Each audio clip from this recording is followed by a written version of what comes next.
ladies and gentlemen. Good morning. Good morning. Thank you, and it gives me great pleasure to welcome you to this meeting of the Inter-American Council for Integral Development. I would like to give our distinguished guests a warm welcome to the Organization of American States and to this council. It is my pleasure to have all of you among us here today. To begin, I am pleased to submit for your consideration the draft order of business, document CD/OD/44/14 Rev 1. I would like to open the floor for any comments from any delegations who may wish to comment on the draft order of business. If there are no comments, the draft order of business is hereby approved. Colleagues, item 2 on the agenda, I am pleased to give a warm welcome to His Excellency Taleb Rifai, Secretary General of the United Nations World Tourism Organization, the UNWTO. Secretary General Rifai has been a constant partner of the Organization of American States in the promotion of responsible, sustainable, and accessible tourism. He has also been an active participant in the OAS's Congresses of Ministers and high-level authorities of tourism.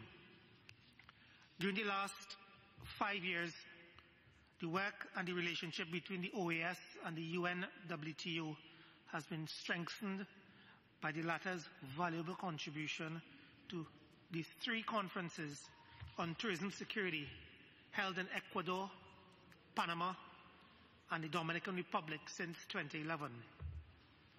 The UNWTO is also an important collaborative partner on a project being implemented in Haiti, with funding being provided from the Special Multilateral Fund of the Inter-American Council for Integral Development, as we know it from MCD.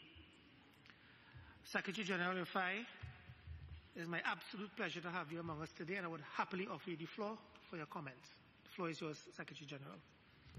Thank you so much, Ambassador. It's really a pleasure and an honor for me to be here with you this morning. I thank the opportunity that brought me to Washington, D.C.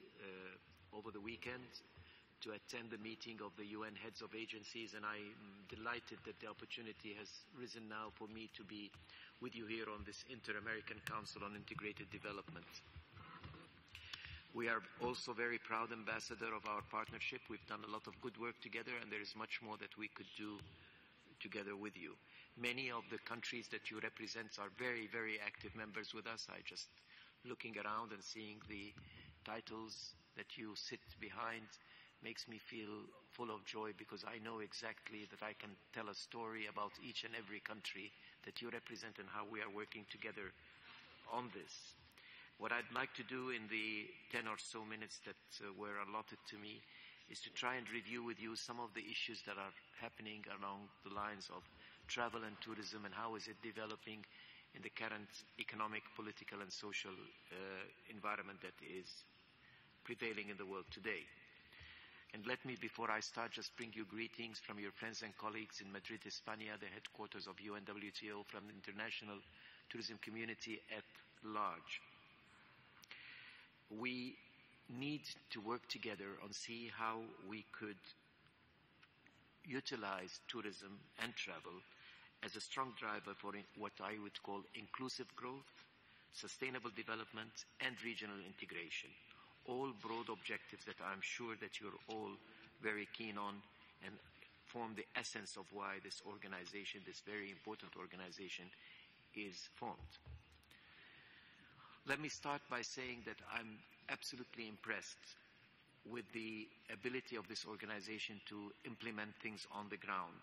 Your program and your supporting of Sustainable Destination Alliance has been a reason for us to attract more attention to your work and more partnership.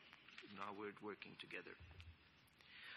Let me also say that you have been able to capture, as a regional organization, the essence of what socio-economic benefits can be produced from promoting and supporting an industry like travel and tourism.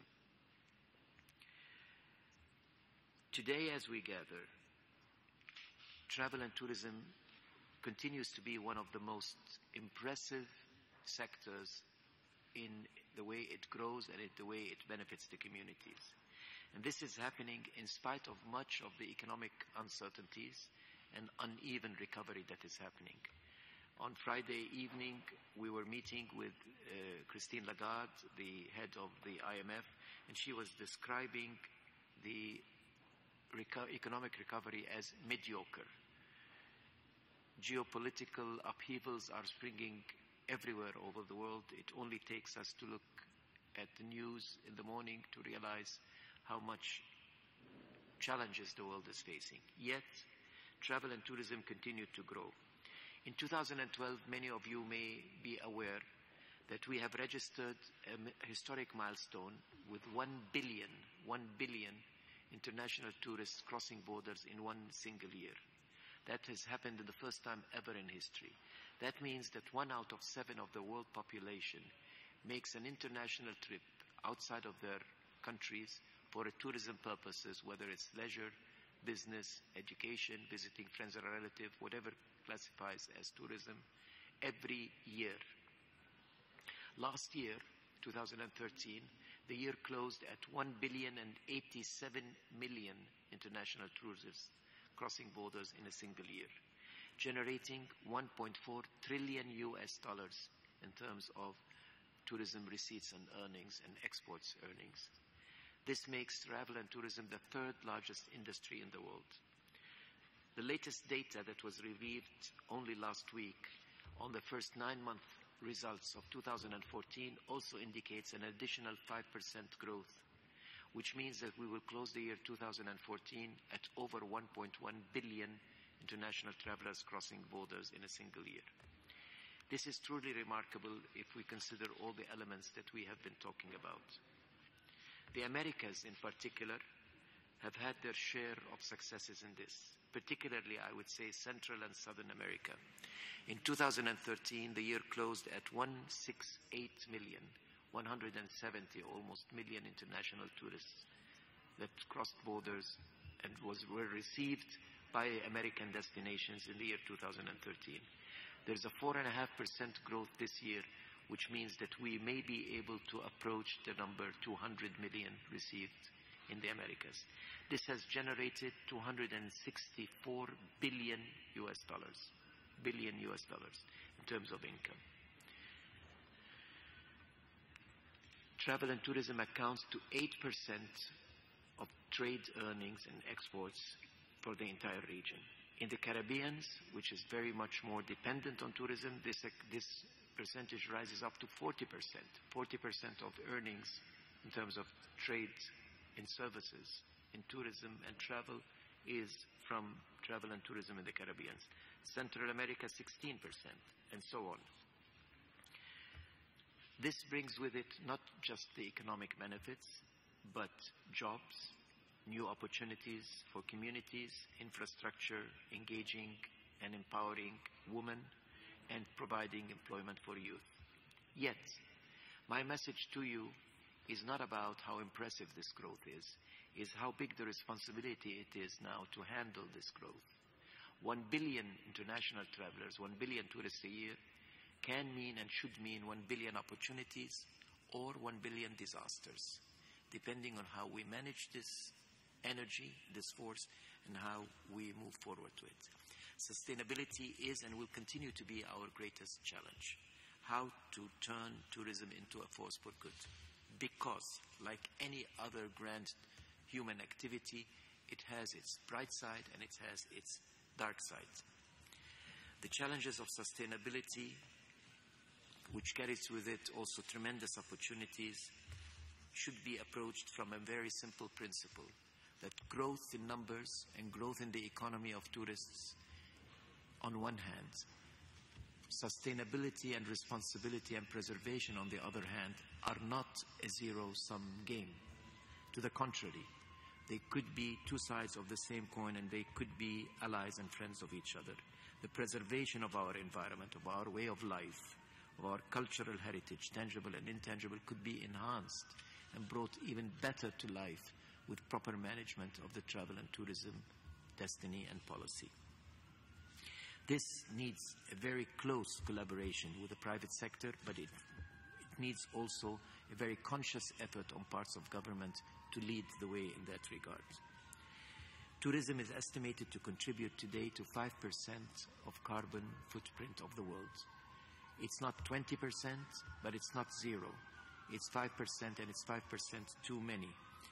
The Green Economy report that was issued by the United Nations Environmental Programme recognized that tourism can be one of the 5 pillars of the new green economy, where we could move into a better way of living and a better way of life. Let me just give you a few indicators just to show you that if we do not go that path, there are very serious consequences. In the United Nations Green Economy report, it is shown that if we continue business as usual in the tourism sector, the way the tourism sector is growing, by the year 2050, this will result in significant increase in energy consumption of over 150% from what we have now. Greenhouse emissions will rise 130%. Water consumption will increase 152%, and solid waste disposal 251%. So the conclusion is we simply cannot continue business as usual. At the beginning of this year, the United Nations General Assembly unanimously approved a very important resolution which we admired and we supported, recognizing tourism as a fundamental pillar for regional integration and an engine for social and economic development, particularly in Central America. The resolution was presented and supported by the Central American countries in particular. My dear friends, the story of travel and tourism can become a story that associates itself with the 21st century, with 1 billion international travelers, probably becoming 1.8 billion, as our forecast is indicating by the year 2030. We're up to deal with a tremendous human activity. It is not anymore just a luxury. It's not anymore an elitist activity. It's a people's activity. And it is moved into the realm of a human right nowadays. The right to relax, the right to visit, the right to enjoy your life. We need to recognize that containing and curbing tourism is not an option. The option and the challenge that we have is to turn it into a force for good. This is my very simple message to you, and I'm sure that I can refer to particular examples of each and every country around the table here, which I know we have excellent working relationship. I am more than happy and more than willing to engage with you in any comments, any questions, or any remarks you may have. And I thank you once again for providing me with this opportunity to address you and meet with you this morning. Ambassador, I thank you very much.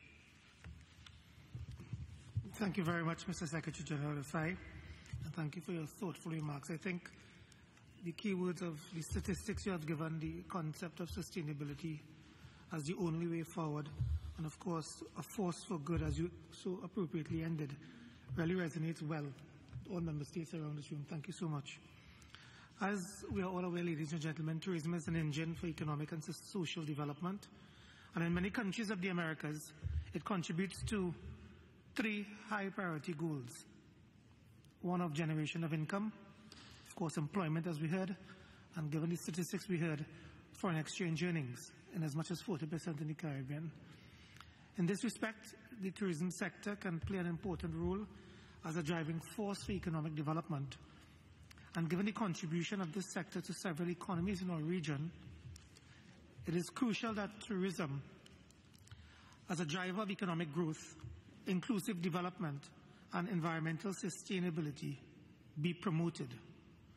The continued collaborative efforts of our 2 organizations can offer leadership and support to this sector by sharing and by the sharing of knowledge and tourism policies, which are essential to the continued promotion of tourism as an economic development tool. I am pleased to offer the floor to delegations that may wish to refer to Secretary General Rafai's presentation. The floor is open, member states.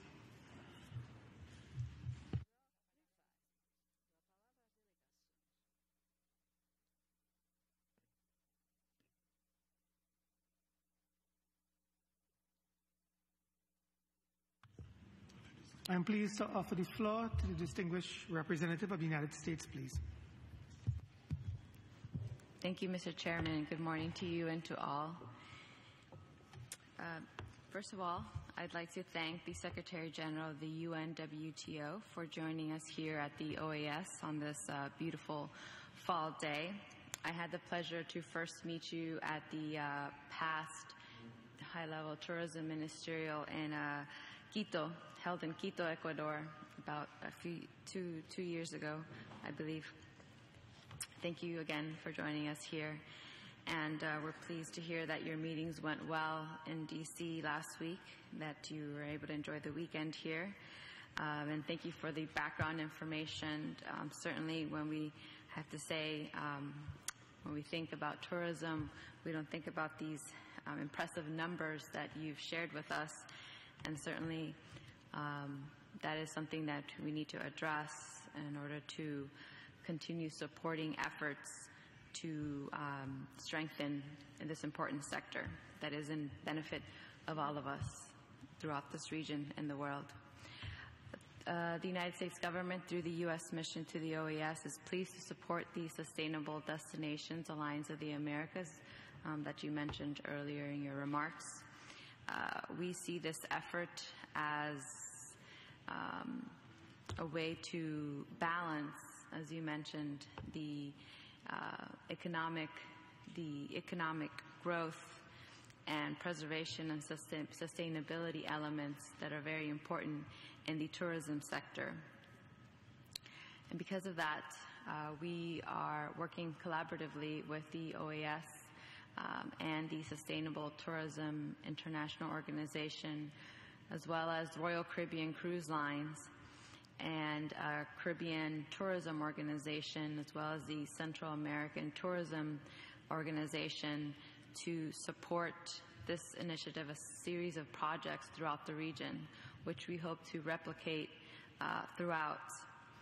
But as a start, we are very much looking forward to the results of this alliance, and we hope to engage your institution soon so that we can expand our efforts. Thank you. Thank you very much, Representative of the United States. Me gustaría ofrecer la palabra al representante de Ecuador, por favor. For the floor to Ecuador.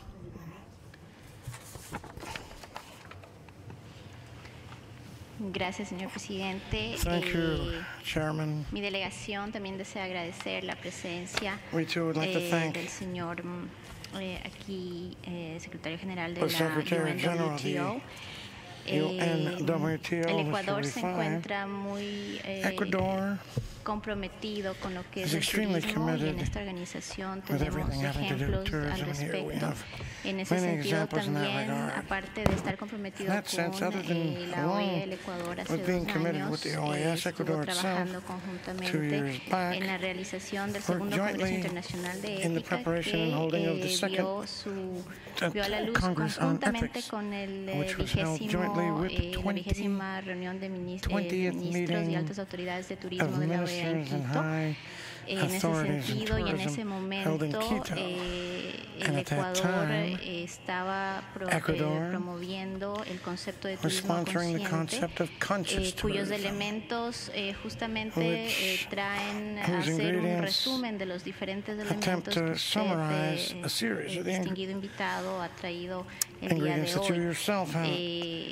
advanced Allí here hablábamos today. de un They spoke turismo then sostenible y of usted nos ha dicho sustainable que justamente tourism, la sostenibilidad and del you've mentioned turismo the sustainability of es tourism uno de los retos is one of que the el principal sector challenges enfrenta, that the sector y confronts. además de ser And sostenible in en addition un to marco being de ética sustainable within con an responsabilidad ethical framework, turística framework y of también que ayude al touristic crecimiento personal. responsibility Todo and esto porque assistance el turismo, and personal commitment and desde el punto de vista del responsibility. Ecuador, es And básico this para el because from the desarrollo, point es of view of esencial para el Ecuador, desarrollo, y tourism así is las diferentes essential to políticas basic del Ecuador development, se and as such, enfocan policies of Ecuador a fin de tener al concentrate individuo and en el focused centro on del desarrollo. the individual at the center Aparte de eso of the también, development process. y esto In ya addition desde el to punto de which, vista personal, hace and here varios from a años en el personal point seno of de view, la I can say that organización, here at the organization, delegación this delegation dirigió conjuntamente led con el jointly recordado with embajador Diego Cordobés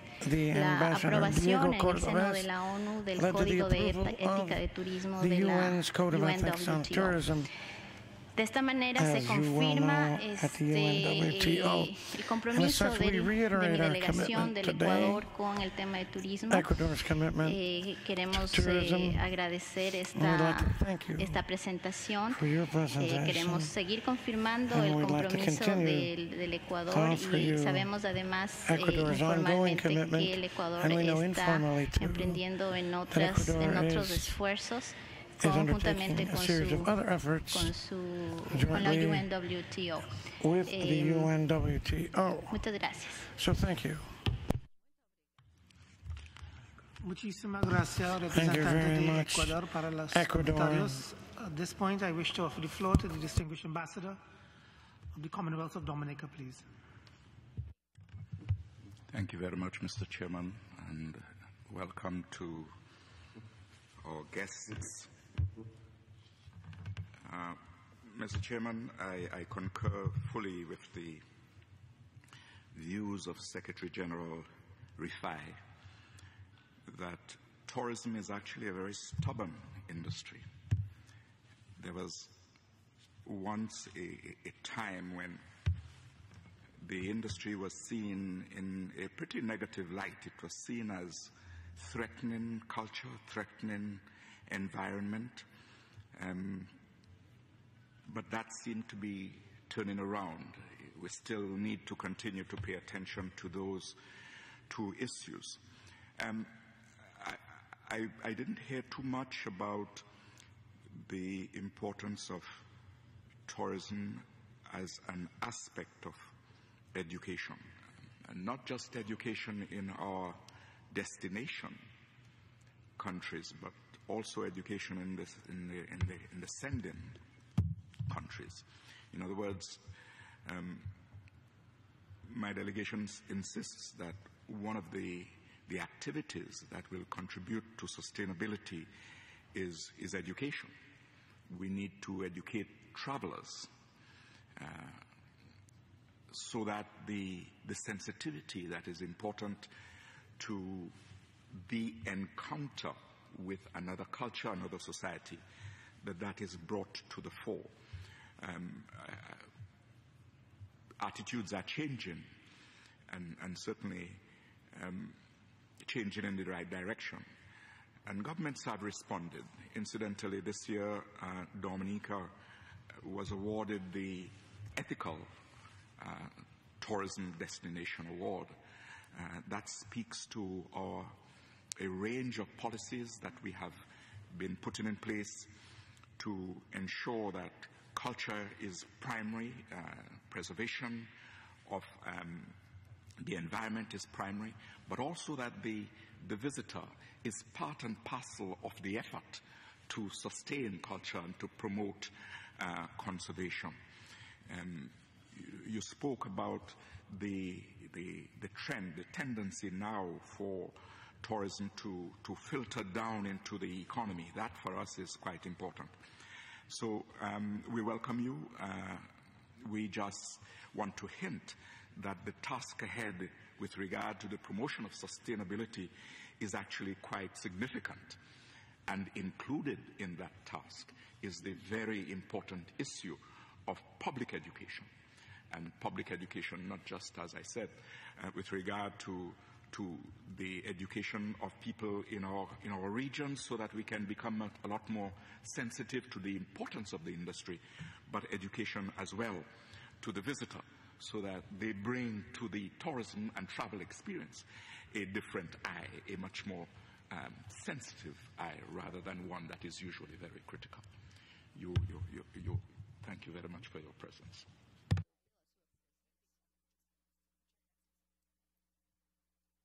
Thank you very much, distinguished ambassador of the Commonwealth of Dominica.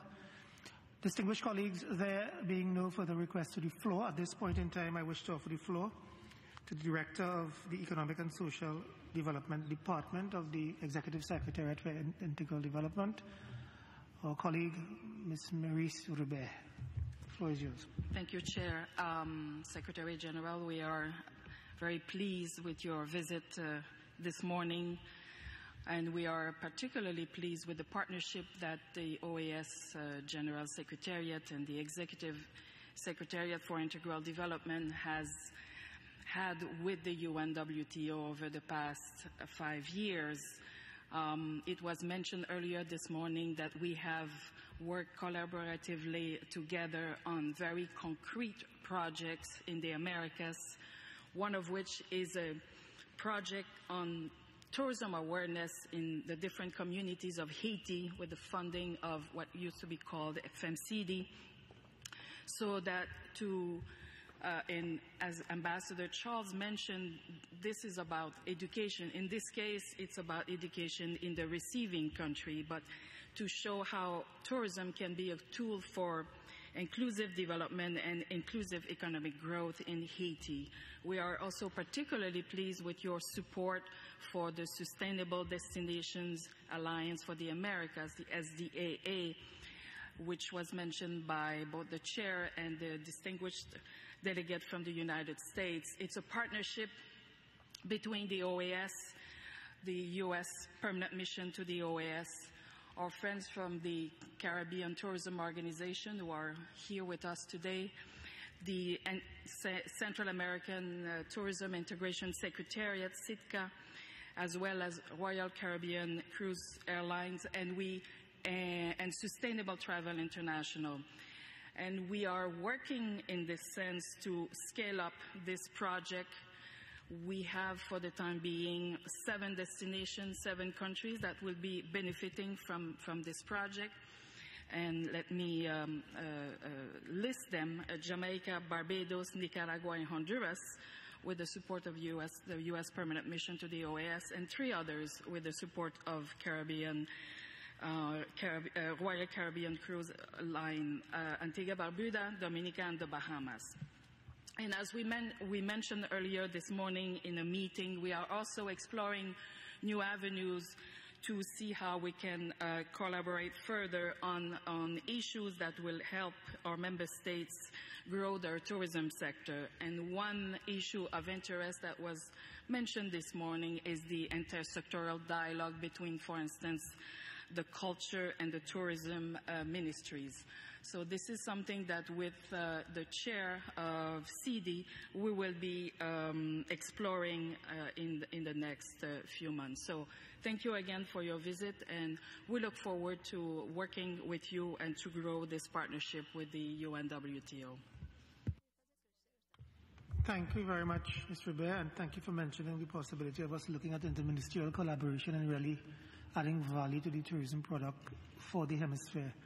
Having said that, I know the distinguished Secretary General is a bit time sensitive this morning. Secretary General, may I offer you the floor to respond to some of the comments and hear your closing commentary? Thank you. Thank you so much, Ambassador, and thank all of those distinguished delegates that have contributed to this discussion. I'm delighted to be here once again. And I assure you, Madam Director, that you will find us very responsible and committed partners on the Alliance, on issues of culture and tourism, on issues of security, on many of the issues that are of concern, which are outlined in our Memorandum of Understanding, but we need to put them into real action. I'm delighted with the comments from the distinguished delegate from the United States. You know, the United States is #1 tourism earner in the world. Whatever happens or does not happen in the United States tourism industry affects all of us. And I think it's important to keep that in mind. And the commitment of the U.S. administration lately to the cause of travel and tourism has been exemplary. I can still recall the words of President Obama when he said, the more folks that visit the United States, the more jobs we create in the United States. It's a clear understanding from the top political figure in the U.S. of how important they see travel and tourism. And I think it's very encouraging to see you here actively participating and particularly supporting the Alliance. So I must thank you for your intervention and for the support you're giving to the entire region and to the world at large. Ecuador is a prime example of ethics and responsibility when it comes to tourism, both in the proclaimed aspect of the country's policy and in the practices it tries to build on the ground. And I clearly recall our meeting 3 years ago in Quito, where we established the first foundation of ethics and tourism, and you introduced the concept of conscious tourism, which is still a term that we are using in our literature. So I thank you very much for it. As for the Dominican Republic, I must say, Dominica, I'm sorry, is a prime example. I'm sorry about this. Is a prime example of how sustainability also can become a very important champion. And I salute you for alerting us to the two important aspects of tourism, which is its connection to education. You know, tourism is probably one of the most effective peace builders in the world.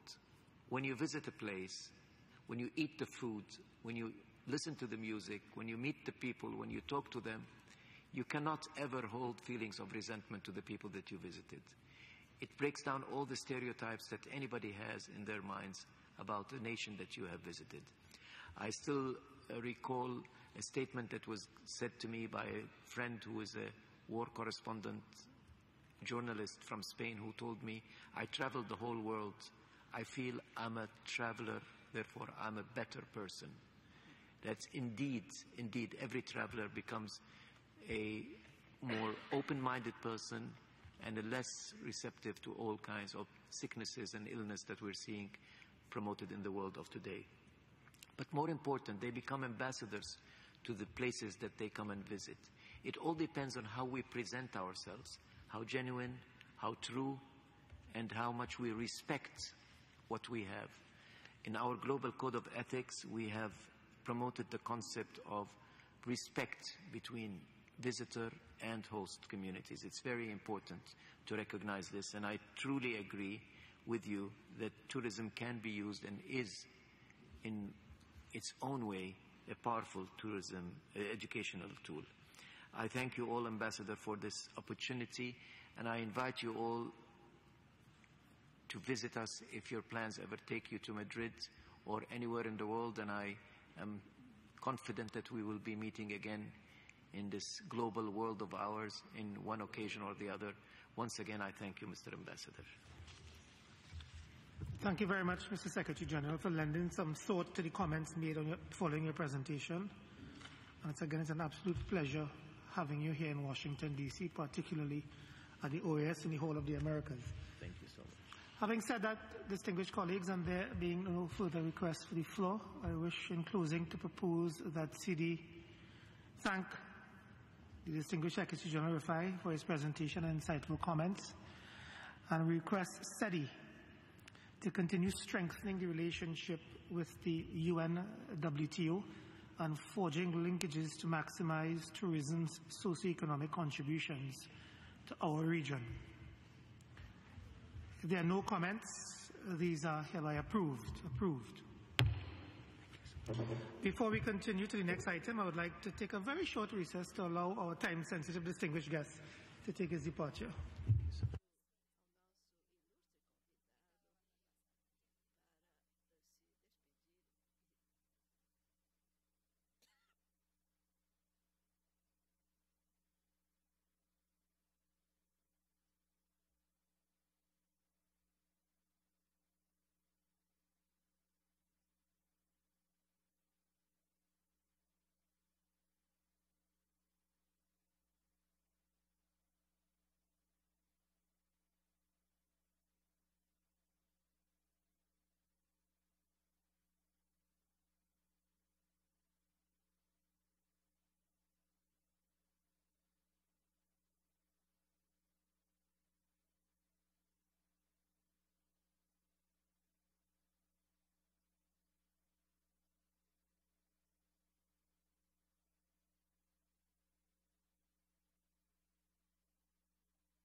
Distinguished colleagues, we are about to begin item number 3 on the agenda. I will give the floor about 30 seconds to settle in so we can start again. Thank you.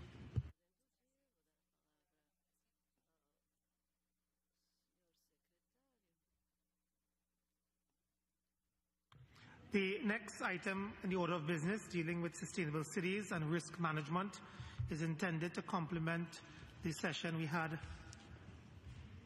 last year on building more sustainable cities and communities in the Americas.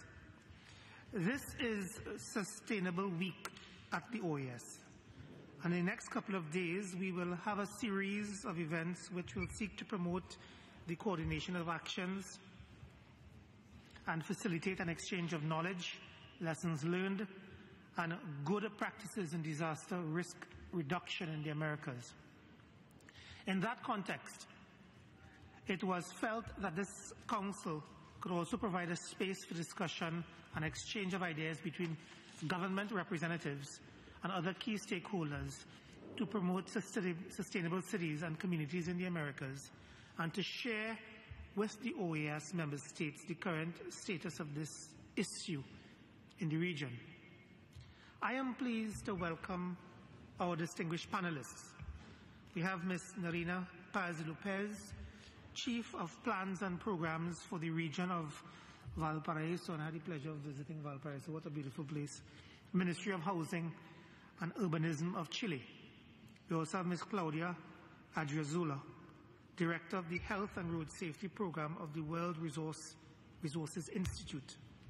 We have Ms. Patricia Torres, Principal Specialist of Urban Development at the Inter-American Development Bank, and Dr. Chris Pike, Vice President of Research at the U.S. Green Building Council.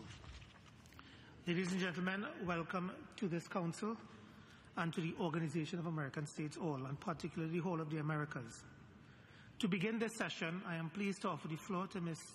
Narina Paz-Lopez, who will share with us the experiences and actions taken by Valparaiso in the aftermath of the catastrophe last April. Ms. Paz-Lopez, you have the floor. It's my pleasure to give you the floor.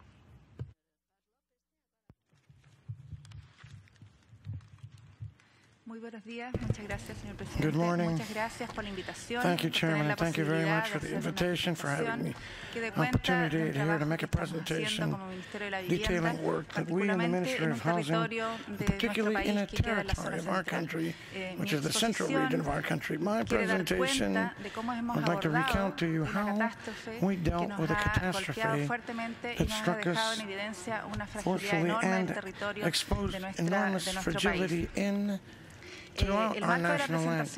Within our presentation, I intend to break it down in three levels, which is the comuna, which is at the city level, the zone, the specific zone, and lastly, this situation gave us the opportunity to be able to open a bridge of equity and development with the unity that allows us to progress and provide for a better quality of life and future for the affected zones.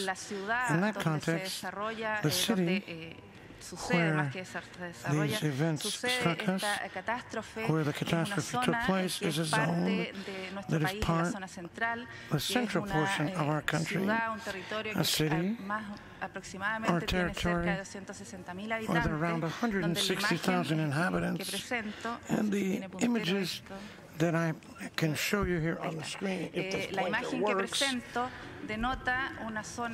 show us urban areas, an urban area that I am pointing out to you as part of the overall zone that represents the area principally affected. We have a zone, again, if the pointer is working. Oh, I'm pointing it the wrong way. Okay. That then is the urban area that I'm referring to, the line that I'm sketching here, that you'll see is a zoned, planned community. And if we expand it on out, you'll see an area where the actual catastrophe struck us. Now there, the communal area that affects us with these natural disasters or simply with fires. This was a particularly strong strike in that it hit the urban area. People living in this particular area were directly affected. The city, as these images show, as in the lower part of this image shows us, where we had to intervene, equipment was brought in, the infrastructure of the urban area. We found ourselves, or we see, this is the principally affected area, devastated. Not only was it a fragile zone, but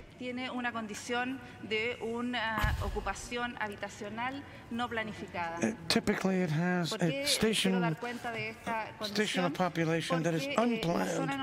And we mention this because it's clear, and you'll see that where the catastrophe or the devastation took place in the red zone here, around 1,000 hectares, whereas the urban area of the zone is a smaller zone of something like 148 hectares.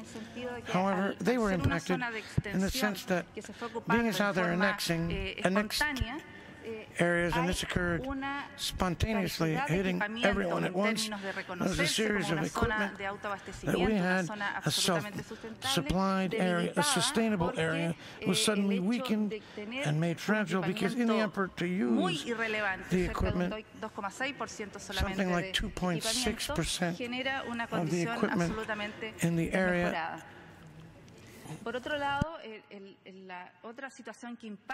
Another situation that impacted us and that we can understand as the unimproved rural urban area is that the affected zone and the property with regard to the particular occupied or populated area, only 39% of the people are actually part or own their land or the land where they live.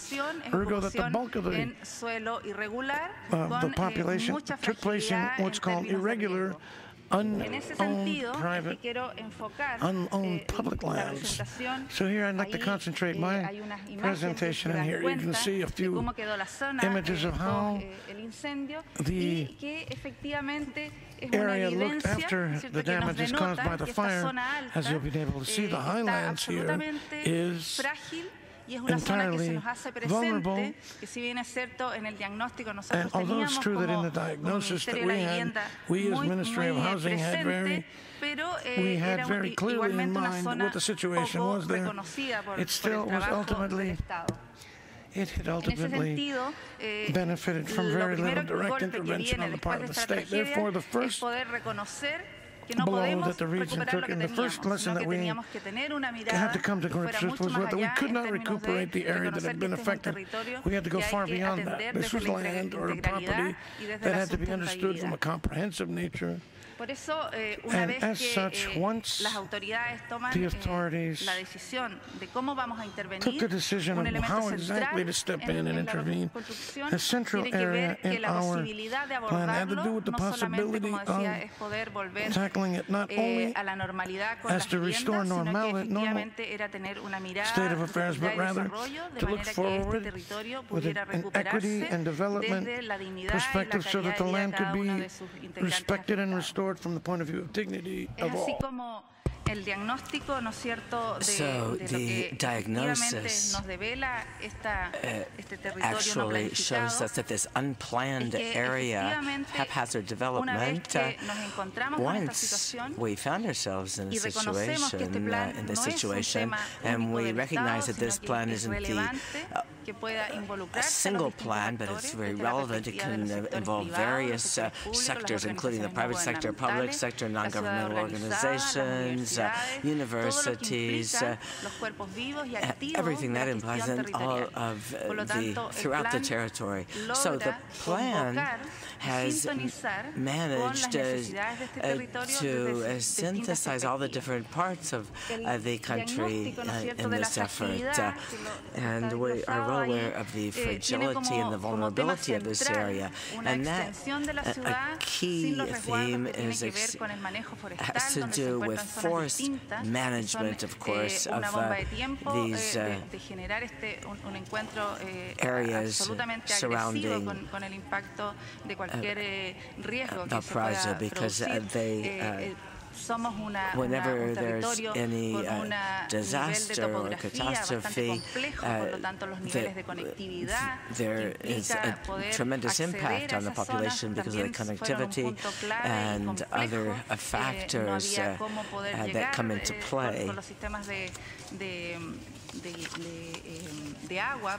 And the water system, for instance, hasn't been sufficient to mitigate this disaster. We also have serious infrastructure problems in the area, so the diagnosis just confirms a situation which we thought was more or less under control, but has generated risks and challenged risk management and the commune as a whole, because even though this is just one portion of the city where this occurred, it does, there is a constant possibility of a similar disaster in other parts of the area and other parts of the commune. So once the emergency had been taken care of, then we began to focus on what needed to be done, and this was divided into three different areas: security, equity, and development. And so this opportunity was going to be an opportunity to bring about significant change, to rebalance this area, to take care of the fragility and the vulnerability of the area, and ensure development with equity. As I said, it's a very complex area. There are various focal points of risk throughout the area, and so we want to ensure that we take up these different programs to ensure the sustainability of the development of the area and look at the city as a whole rather than divided up into fragmented areas. So these different poles of intervention are in different parts of the territory. So the three main stages of the intervention, they have to do with the housing and the city. Each one of these, we are trying to coordinate this and synchronize the work. We also believe that it's relevant that the scale of intervention in these three different areas that I referred to earlier has a high component of social reconstruction.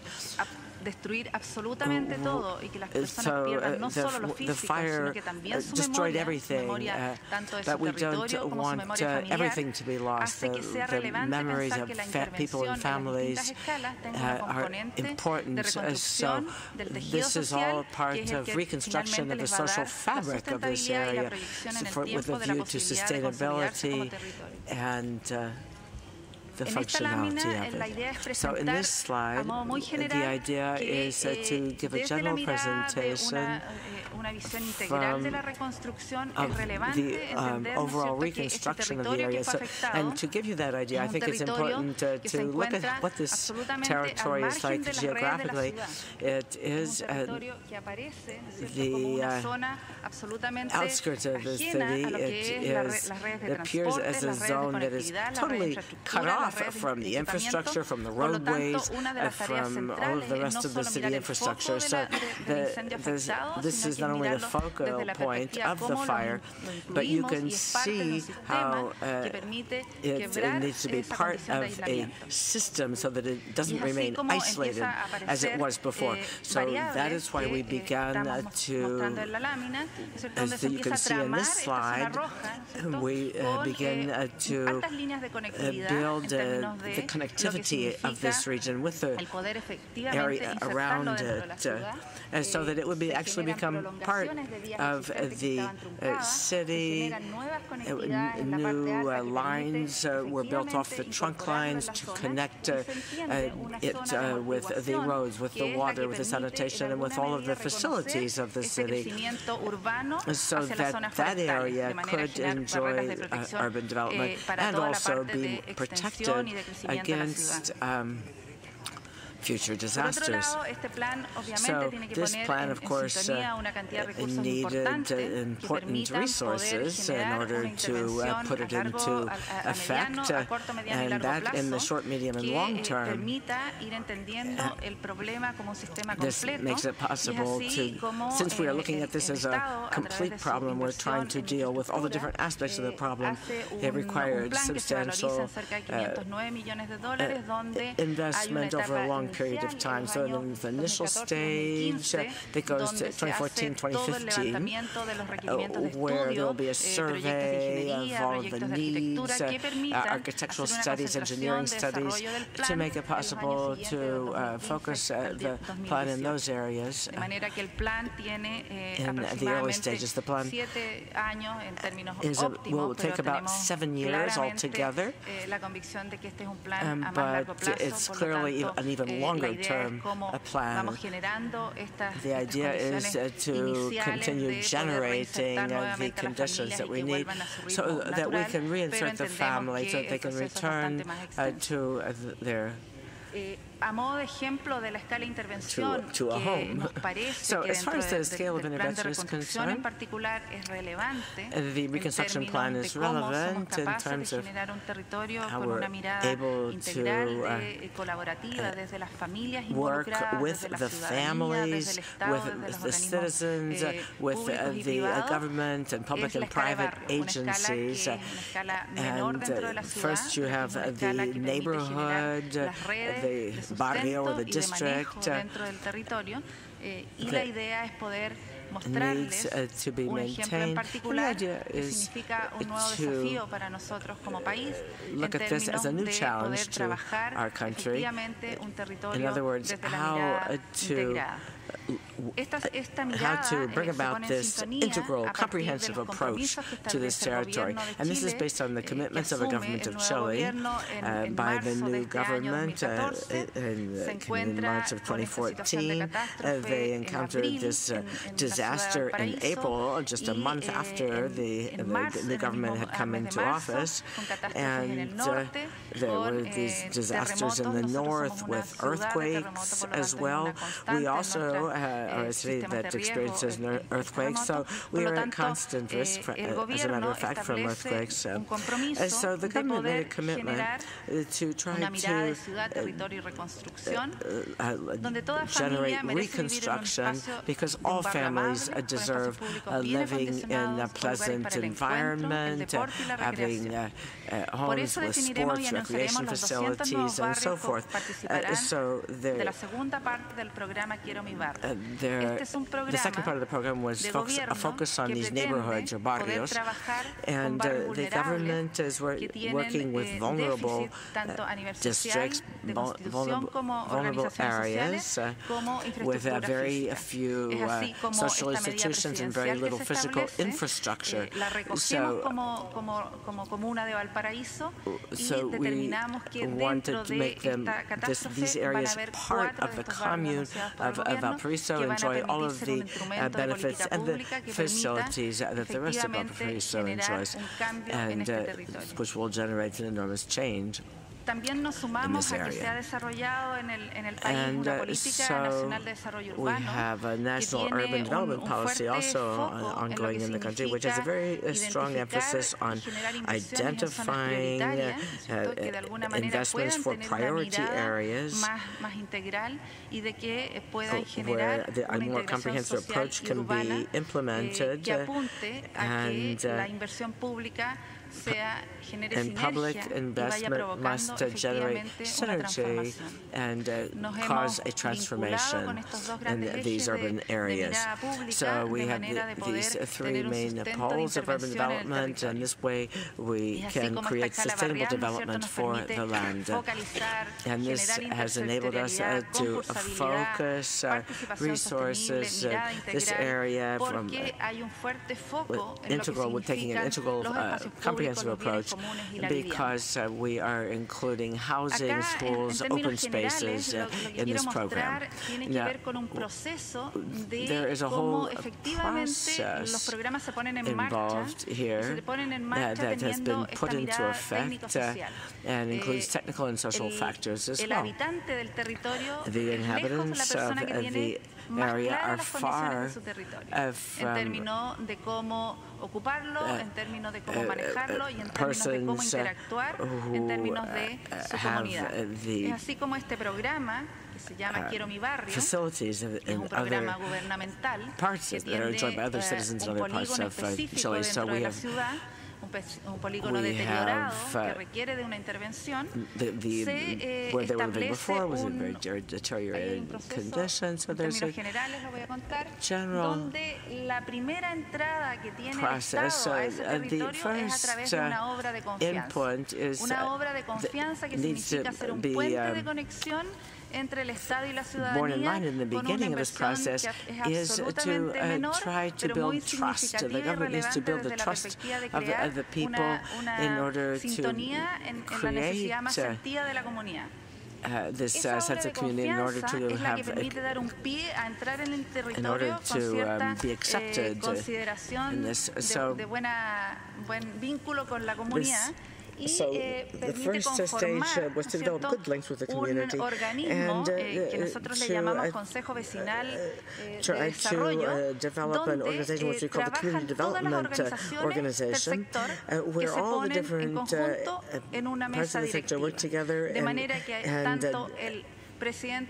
at a round table, so it includes the head of the Old People's Club, the Persons Club, it includes the heads of the sports institutions, the directors of the schools, and all of these community leaders come together and discuss together how they can generate these changes in this area.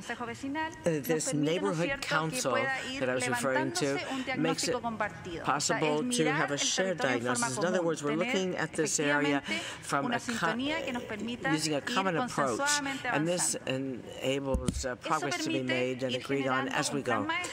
And so this led to a development of a master plan where the major interests of the community were taken into account, and then it led to a specific contract which established the formal link in the social and technical arenas as well. Now, this contract has the virtue of being based on a participatory approach and being based on the exact projects that the community really wants to see, that they want to have. And we also know that the idea is to have sustainability and continuity of this program over time. So there is a future agenda that's also being contemplated, so that there will be continuous so this will be continued, this synergy will be continued over time. Now, these 4 different sectors that we decided to work with after the disaster, well, here you can see the 6 zeros, and the mountains, where now they're in the process of building trust, building the confidence of the citizenry, and we've seen that there are serious security problems, serious problems of public spaces and of lodging. So these are the concerns that have been transmitted by the community as to where the starting point has to be in order to establish these links and begin this process. So now the trust building has to do, of course, with connectivity, the precariousness of the connectivity that is present in this area. So la comunidad lo instala como una necesidad cierta y absoluta y prioritaria. Gave absolute priority to that, to the lack of security. So con el tema central de ir saliendo del tema de la emergencia y entrar en la reconstrucción, we're now in the reconstruction stage. We're no longer in the emergency stage, and there are a number of different projects that are being developed here for have to do with the public space, and we are also working on housing, naturally.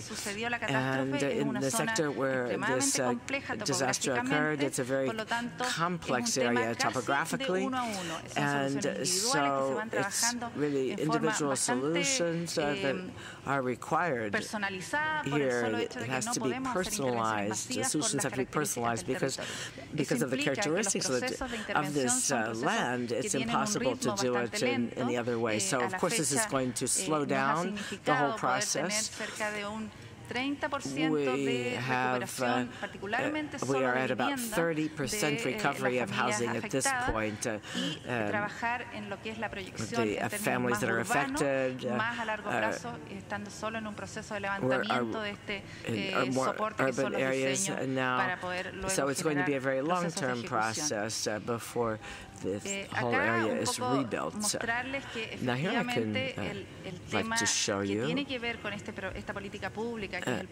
this public policy focusing on the neighborhoods and with taking an integral comprehensive approach. Here are a few examples of some things that are happening in other sectors, and this is just to show you that we began this with an atmosphere of discontent, little participation and integration, and we have come from there to be able to regenerate the urban areas with equity. And so we have had excellent results from this policy of including the people involved in this development, as well as our efforts to approach this from a comprehensive standpoint with the cooperation of other partners. So to wrap up this presentation,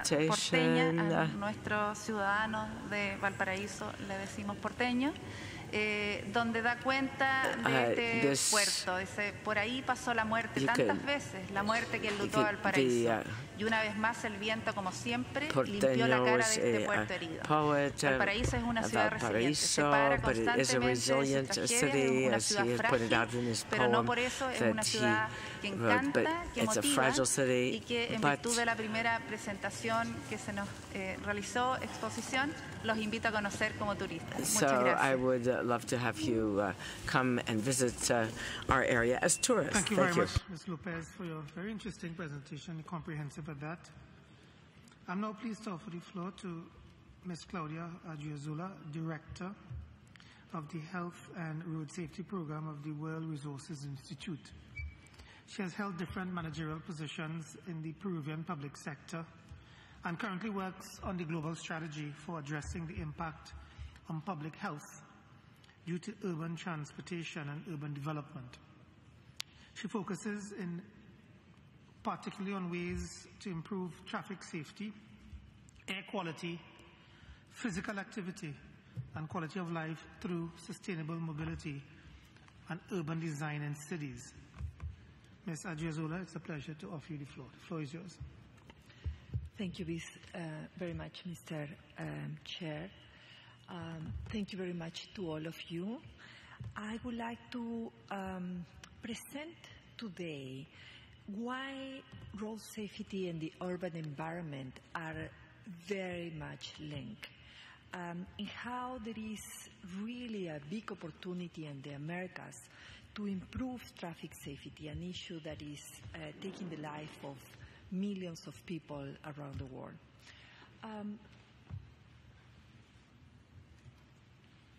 Is this the one that I can use?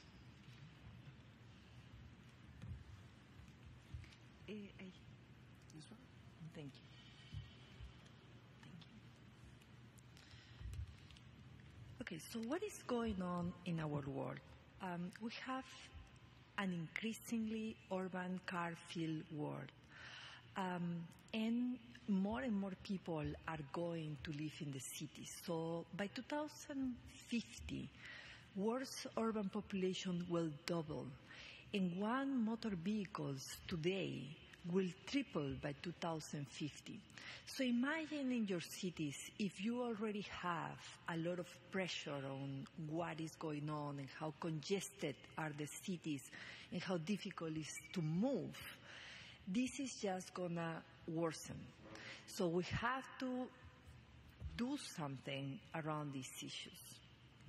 But cities are key to reduce traffic fatalities. 1.3 million people are dying due to traffic crashes every year around the world. That is why the United Nations has declared 2011 to 2020 the Decade of Action for Traffic Safety. So it is an issue that is touching the lives of everybody around the world, and the Americans is not excluded. We have around 40 to 45% of traffic fatalities happening on urban areas as of today. But as I said, we are going to have more people and more cars in our cities. So this issue is going to worsen it if we don't take action.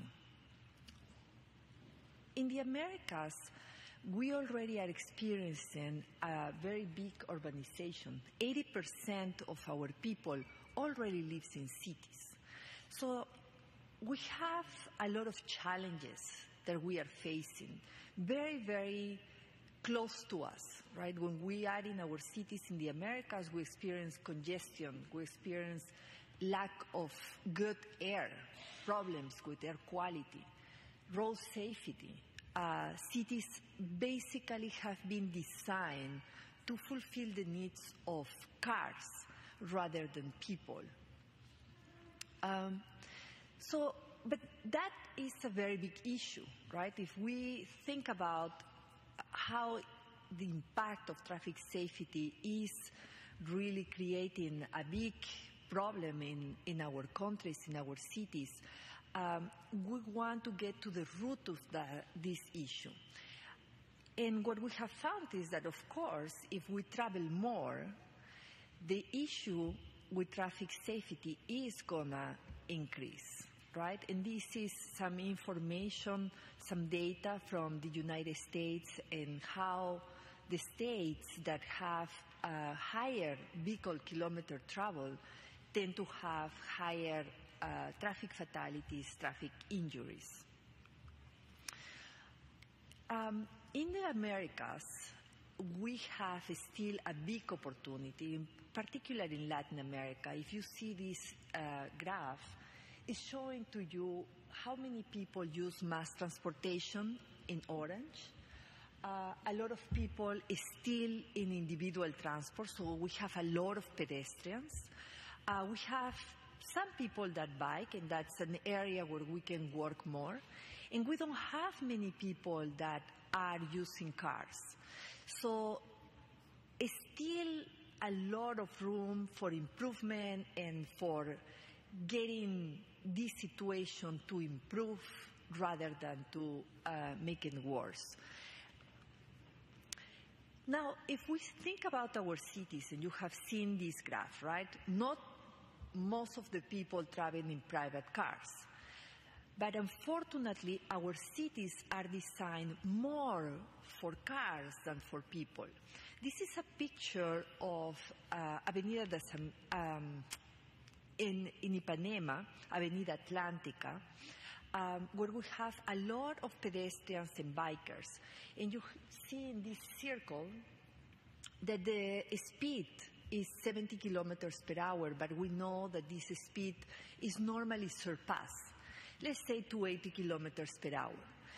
So speeds that are higher than 45 kilometers per hour, 30 kilometers per hour is what is recommended to have pedestrians around. The rest, higher than that, is really dangerous. But we don't perceive that. In this picture, people are biking and walking next to traffic that is going at 70 kilometers per hour or higher, which is going to be very similar to walking to a cliff, next to a cliff, right? Why?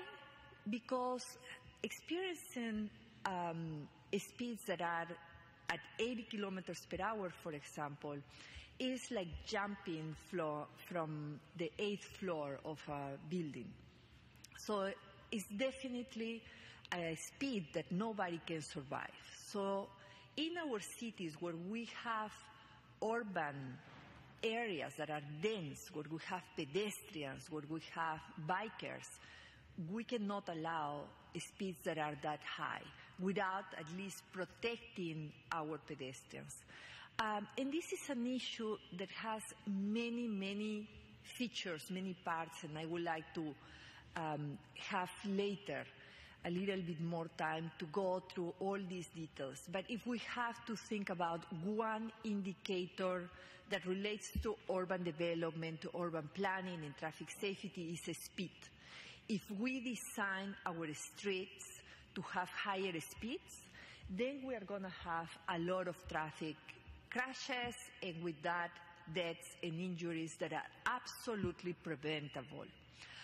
So bear in mind this indicator when you go to your countries and to your cities and you advise on policy. Speed is one of the main indicators. And how speed is allowed when we have very broad traffic lanes and very long traffic lanes, we are going to see definitely speed. So it is important to have the urban space made for people rather than just for cars. I want to give you a couple of examples here in this presentation. This is a street in Mexico City where, if you see, there is a counterflow. It's a very interesting solution that, because of the congestion, our urban planners and our transport engineers in the cities in the Americas keep thinking, how do we improve the driving experience, right? These people need to turn to the left, so we are going to create a counterflow here.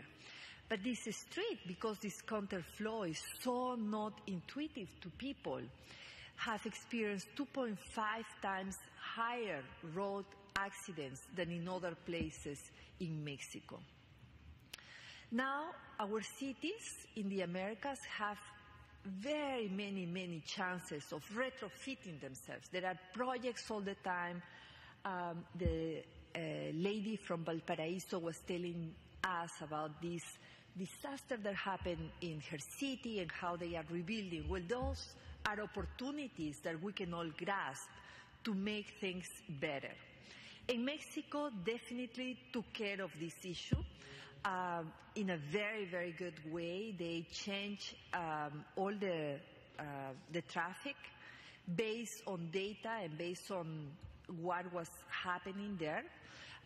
They also put in this street a bus rapid transit, so they prioritize mass transportation, and the results have been stunning.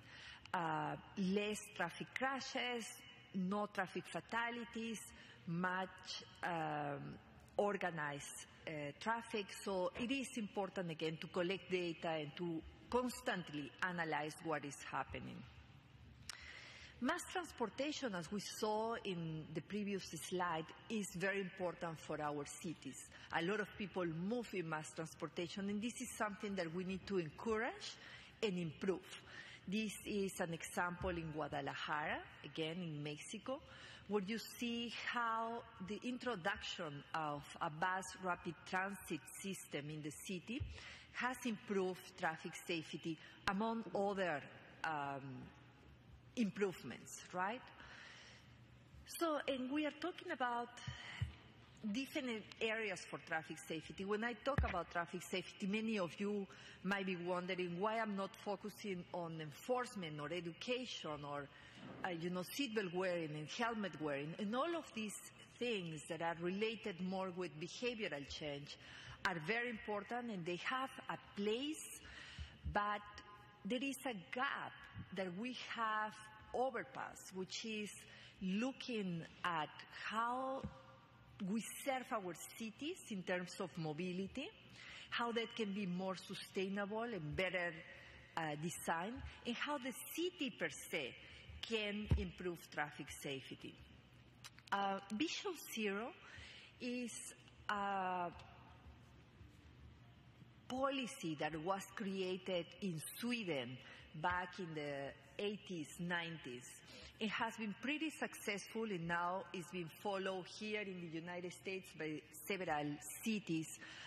New York City is just featuring a new program on Vision Zero in many other parts of the world. The basic idea is that human beings are fallible. We are prone to make mistakes, and we just have to rethink about how we create our spaces so that they can allow for our mistakes without killing us or getting us seriously injured. So thinking about how we avoid a traffic crash, how we prevent this. And it has been demonstrated that the street modifications have a really important impact on this behalf. And I would like to mention to you some examples. Removing one traffic lane can reduce 15% of traffic fatalities. Shortening a crosswalk by 1 meter can reduce severe crashes in 2%. A median between roadways can reduce severe crashes in 35%, and so on and so forth. So thinking about how our streets are designed, it is very important. It matters. A lot of cities around the world are retrofitting now themselves. So let's see what are the examples that are coming up and how we can use them in the Americas. Now, when we retrofit a street, it's not just giving us, as a result, safer streets, but also livable places. We all want to have cities where we have people thriving and really happy to live in the city rather than struggling about living there. So having cities that become better public spaces and have safe access to transport are very important. The grid of the city is also key, right? If we have smaller blocks that are connected, walkable amenities, fewer arterial-oriented super blocks, proximity to jobs, city center transit, complemented by appropriated population densities, we are going to see as a result a livable city, which is not only safer, but is healthier, is more prosperous. This is an issue that we definitely have to start thinking more and more in our policies in the Americas. These are some of the co-benefits that I just mentioned. The economic impact, definitely there. We can see New York City with the bike lanes and all the improvement for walkability, how has achieved a lot of commercial improvement and raises property values, along with all the benefits of healthier people and livable communities. My organization, the World Resources Institute, within my program, Embark, is putting together some publications that are going to be available pretty soon and that can be shared with all of you. One on how to make traffic safety on bus priority systems a very easy publication that can be taken to all your countries and cities. And then cities safer by design. All these topics that I have been discussing with you today are going to be summarized in this publication and be ready to distribute to you. So what are key takeaways for this session? I think that making traffic safety a policy priority in your cities is very important. We cannot talk about sustainable cities without thinking that we need to move in the cities and that trip needs to be safe, needs to take us from point A to point B alive. This sounds very simple, but it's not happening right now, and we need to focus on this. Data and research should drive the street design and not the convenience. And I'm putting this convenience quote unquote because one of the first thoughts about solving congestion and solving all this pressure that our cities are enduring is by building more roads or by trying to create some type of urban designs that just allow for cars to go faster. We have to rethink about that and look at the data and look at what is going on really in our cities and think that maybe we don't need to create more infrastructure in the city, but rather retrofit that and think about more connectivity, more density. Behavioral change for traffic safety is important, but we have to embrace more all these principles around safe systems and how mobility and urban development are key to save lives. And finally, the co-benefits.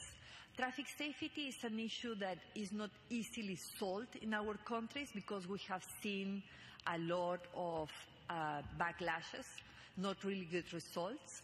So we have to start thinking that an investment on traffic safety can improve other areas. I just want to finish by giving you an example of Korea. Korea in 1988 identified that one of the main issues in traffic safety was related to children.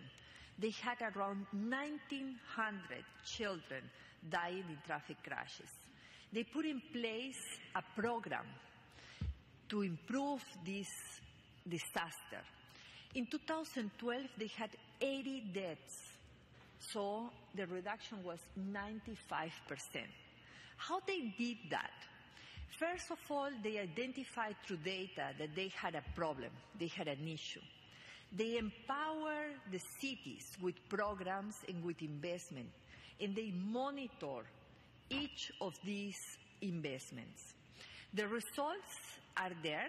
It is an impressive result and project, and that means that we can do a lot in our countries if we identify what is going on and if we put the resources and the focus there.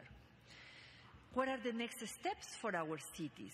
Set ambitious targets like Vision Zero.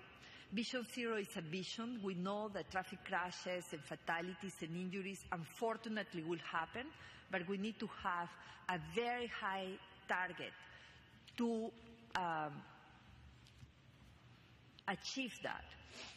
Conduct data-driven assessments, prioritize certain segments, in particular on mass transportation, walking and biking in the Americas need to be protected, and finally evaluate and adjust the strategy constantly. Well, thank you very much, and if you have any questions, I will be happy to answer. Thank you very much, Ms. Claudia Adurizola, for your presentation. It was very interesting and very well presented. Thank you. Our next speaker, distinguished colleagues, is Ms. Patricia Torres, who works as an operations senior advisor in the country department of the Andean Group at the Inter-American Development Bank. She leads the design and implementation of IDB's Sustainable Emerging Cities Initiative. The program is under development and is being implemented in 10 mid-sized Latin American cities. Ms. Torres, it's my pleasure to offer you the floor. The floor is yours. Thank you, President. Voy a hablar en español. I'm going to speak in Spanish because for me it's easier. Primero que todo, darle and firstly, las gracias let me thank a la Organización de Estados the Americanos Organization of American States for this invitation. Mi presentación My va a estar presentation alrededor del programa will essentially de la be iniciativa de ciudades emergentes on y the initiative sostenibles del Emerging BID. and Sustainable Cities Este es un initiative programa of the IDB. que inició, This is a program fue aprobado en el that was banco en el born or was 2010. approved by the bank in 2010. Llevamos 3 años And de we've now trabajo. been working De actively los on the program for 3 years. países miembros del Banco Interamericano de Desarrollo, 4 no están en la iniciativa y este ciclo remata en el 2015, donde estos 4 países harán parte y tendremos a los 26 países miembros habiendo tenido por lo menos una ciudad dentro de la iniciativa. La iniciativa parte de pensar que si queremos generar impacto en la región, tenemos que pensar en las ciudades. Su población va a estar asentada en las ciudades. Se pronostica que para el 2050 América Latina, América en conjunto tendrá el 90% de su población viviendo en áreas urbanas. ¿Qué quiere decir eso? Que solo el 10% no estará. Y si queremos generar impacto en la población, cambiar circunstancias, tenemos que trabajar en las ciudades. Y dentro de estas, el banco consideró que había que ponerle una atención especial a las ciudades intermedias, porque son las que están recibiendo todas las presiones del crecimiento y no están preparadas para ello. La iniciativa lo que pretende es hacer una intervención que pueda ser un modelo para que sea replicada posteriormente en más ciudades en cada país. Es un bien público que podría ser utilizado por cualquier país, por cualquier persona, por cualquier organización en el momento en que lo considere necesario e importante. Entonces, la presentación es un rápido diagnóstico. Seguramente todos ustedes ya conocen todas estas cifras que hoy en día se repiten muchísimo, pero no sobra que nos acordemos. Y al final, un poco la descripción de la metodología y algunos de los hallazgos después de 3 años de trabajo en las ciudades. Entonces, en parte lo que les venía diciendo, ¿por qué las ciudades? Pues, precisamente porque el 80% del Producto Bruto que se genera en el mundo se genera en las ciudades. De las 600 principales ciudades del mundo, 20% vive el 20% de la población y generan el 54% del Producto Bruto. Y las ciudades definitivamente son escenario para el crecimiento económico y el desarrollo. El hecho de tener la población concentrada está comprobado con data, análisis empírico, que la mayor densidad genera mayor riqueza. Trae inconvenientes, pero es un hecho. Entonces, el estar concentrados genera crecimiento económico, promueve innovación y creatividad, estimula el espíritu empresarial y son generadoras de empleo. Y esto lo vemos en una mirada rápida de lo que es el PIB en las principales ciudades de la región y el peso demográfico. Y vemos cómo parte significativa del PIB de cada país se está dando en por lo menos una de las ciudades, teniendo el extremo Panamá, donde Ciudad Panamá genera el 60% del PIB del país. Y vemos también cómo las ciudades intermedias son las que están empezando a llevar la delantera. Las ciudades que vemos al inicio de las primeras barras son las ciudades capitales, las que tradicionalmente han llevado este crecimiento, y hoy en día vemos que ya hay países como Brasil, donde hay 5 ciudades que ya están en la línea de crecimiento, en parte porque estas grandes ciudades han llegado al agotamiento en términos de dificultades de congestión, de seguridad, etcétera, y afortunadamente se están generando alternativas a llegar a la gran ciudad. Y lo que veíamos antes, es innegable que nos tenemos que fijar en la población urbana. Aquí tenemos lo que es América Latina en 2009 a 2025, y como les dije, con América del Norte vamos a ser la región más urbanizada del planeta. America, South and North, are going to be the most urbanized part or region of the world. What you'll see here are the cities, that the mid-sized cities are the ones with the fastest growth. The green line is the lowest growth line, having to do with 10 million people, and the orange line, the fastest growing cities between 1 and 3 and 5 million citizens. Figure that the growth line is taking place principally in those mid-sized cities between 1 and 5 million people. The problem is that they're growing in accordance with very complicated conditions. As you know, the official fragmentation, which is the physical representation of inequality, it's a fact, it's a reality that we can all identify and that I think is beyond discussion, and it's one of the issues that needs to be resolved. Normally, this concern or this population zones are people with unplanned, such as was mentioned with the case of Valparaiso, where you have settlements that spring up in ad hoc fashion without any planning, normally associated with what ultimately become high-risk zones. And to this we add the effects of climate change. We know that it's likely that we will continue to have climate change growth or a rise in world temperatures from 1 to 6 degrees Celsius, which will certainly affect our region severely, and it's already causing an ever greater impact on the budgetary conditions in our countries, and 82% of Latin America's population lives in vulnerable coastal zones. You can see here the effects of flooding without even having gotten to the critical situations of global warming, and yet these questions are already affecting us rather severely. We see here the losses, economic losses suffered by Latin American countries due to the effects of climate change and how this has been growing over time. Sumado a esta presión, a este reto que tenemos, se une temas como la degradación ambiental que todavía es muy fuerte y principalmente en estas ciudades intermedias. Un ejemplo concreto, todo lo que tiene que ver con aguas residuales, tan solo el 15% son tratadas. Este es un problema básico.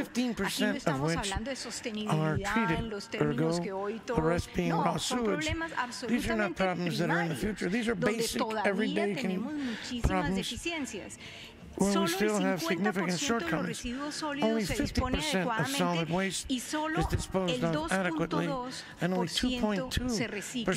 Este es uno de los temas más complicados que hemos visto en todos los trabajos con las ciudades que hemos llevado a cabo. Y hay una incapacidad institucional y técnica para abordar este tipo de problemas todavía muy importantes en la región. Y obviamente la calidad del aire que sigue presentando indicadores complicados que tienen que ver mucho con la exposición anterior en términos del tráfico y la cantidad de vehículos en las ciudades.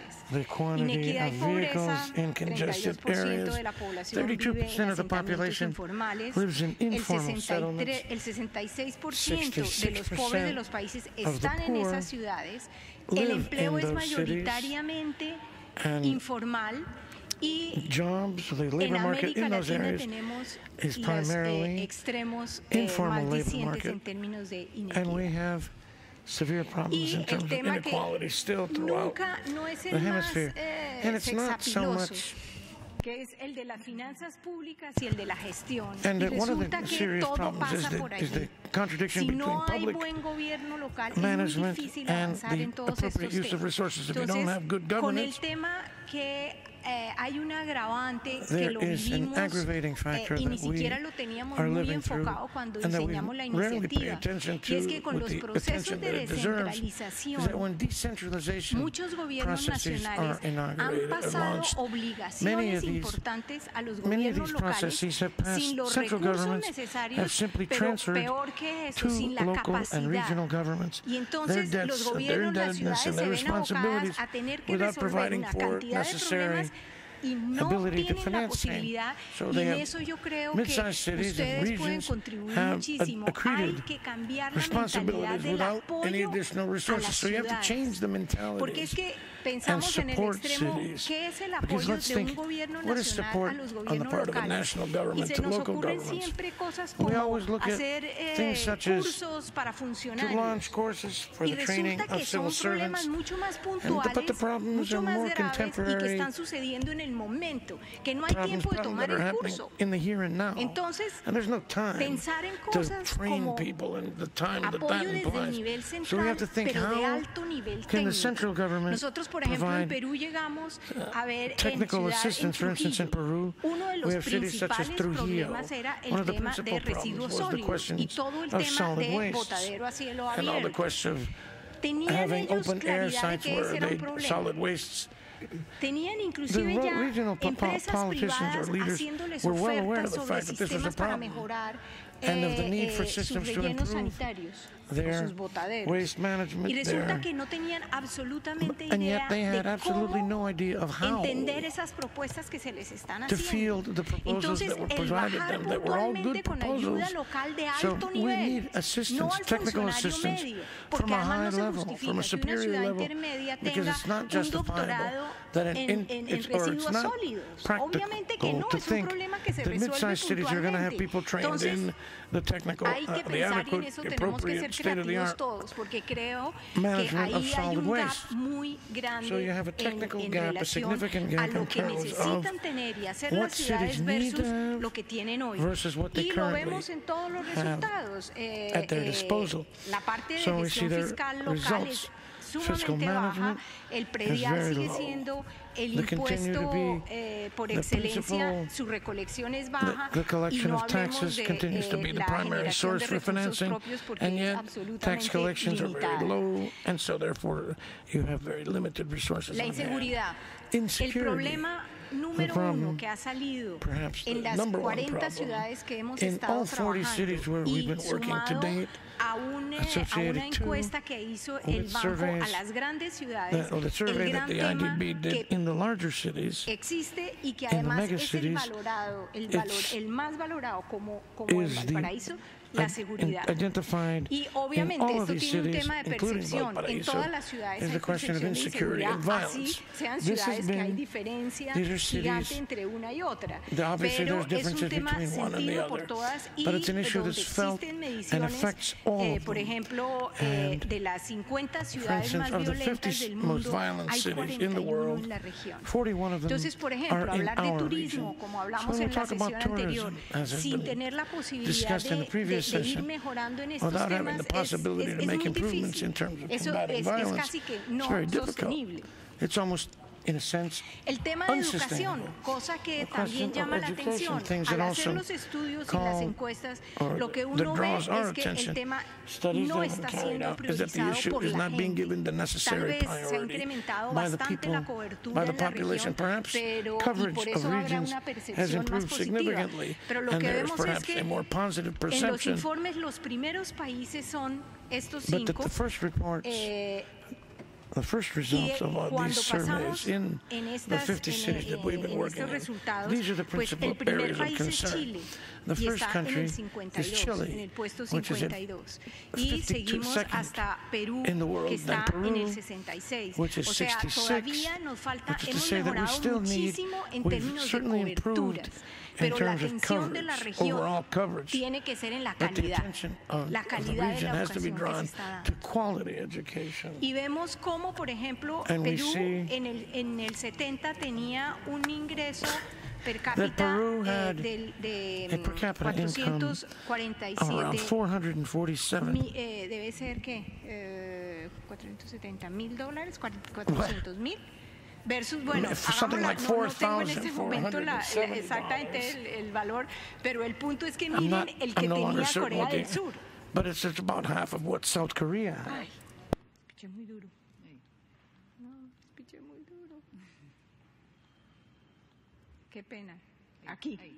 Entonces, miren la diferencia de la estrategia de educación que sigue Corea y cómo llega y avanza en resultados. Porque obviamente, y eso lo saben todos ustedes, la educación está directamente relacionada con el ingreso, mejor ingreso, calidad de vida y recursos de los países.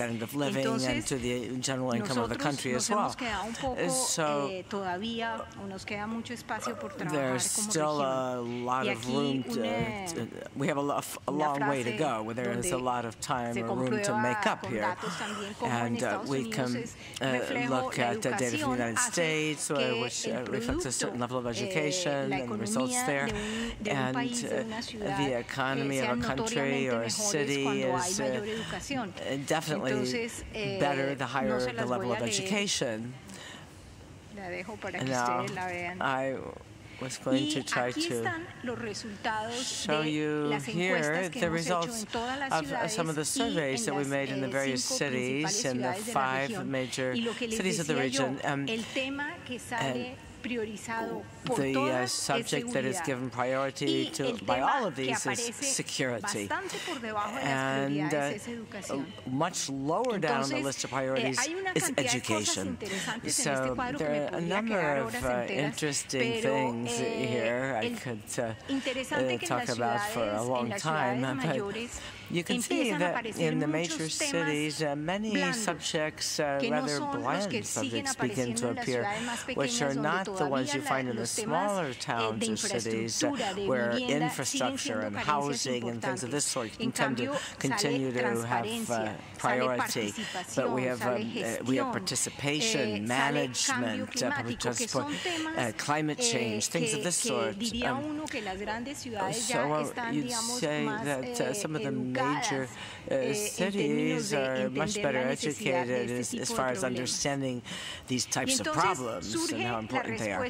So the response of the Inter-American Development Bank is to generate this initiative, and there are 3 pillars of it. There's the environmental sustainability, fiscal sustainability, and we want to have a comprehensive approach because we want to solve infrastructure problems and the problems of fiscal management or climate change. But if we're going to do that, we have to look at all of the shortcomings that are related amongst all these different fields.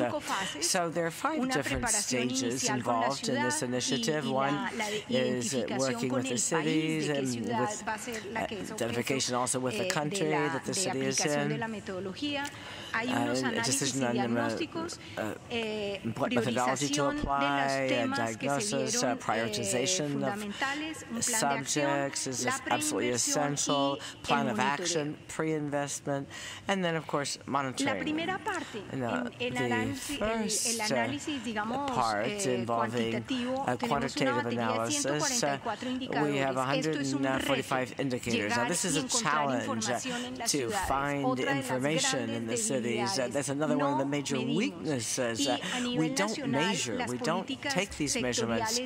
And in sectoral policies, well, there has been progress made, but especially on the national level in broader indicators, but there hasn't been the same process on the local levels. And this is a real problem because we don't really know what the breadth or depth of these problems are.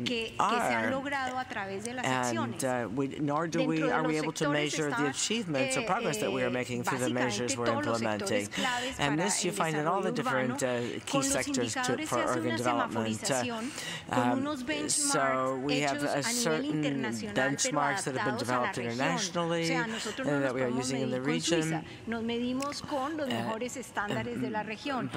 van saliendo las mayores o menores deficiencias en cada uno de los temas, quedando priorizados inicialmente desde la parte técnica los que tienen más puntos en rojo, o sea, los de mayor deficiencia. red marks are the ones where there's the greatest need, Después the most de shortcomings. digamos, como un termómetro que se hace, lo que hacemos es apoyar a las ciudades haciendo unos estudios básicos, pero que los funcionarios locales tengan una visión concreta de los problemas en su ciudad. No son los estudios, y hemos tenido mucha discusión porque hay muchos técnicos que nos dicen, pero esos no son los estudios 1A que necesita una ciudad para... No son. Son una visión general, pero técnica, de la situación de mitigación de gases. Es mínimo porque nosotros no somos emisores grandes en el mundo. Sin embargo, se trata de hacer un proxy para mostrar que de todas formas, si mejoran situaciones de congestión, tráfico, pueden contribuir también en ese tema.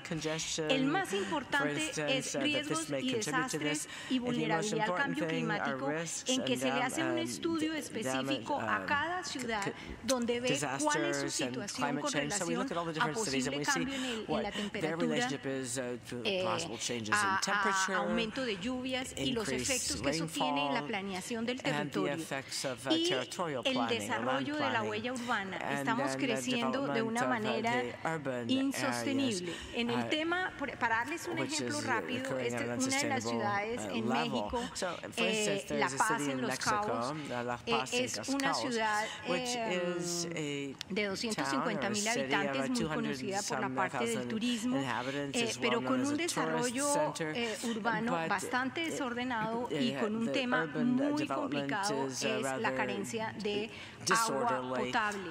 Ellos, todo está basado en recolección en pozos y se están viendo ya que en 20 años va a ser imposible manejar la demanda de la ciudad. Están sobre el nivel del mar y sufren con frecuencia huracanes. Aquí se hizo un estudio de si hubiera un crecimiento en el nivel del mar, lo que se vería afectado como zona de la ciudad. Y vemos aquí cómo en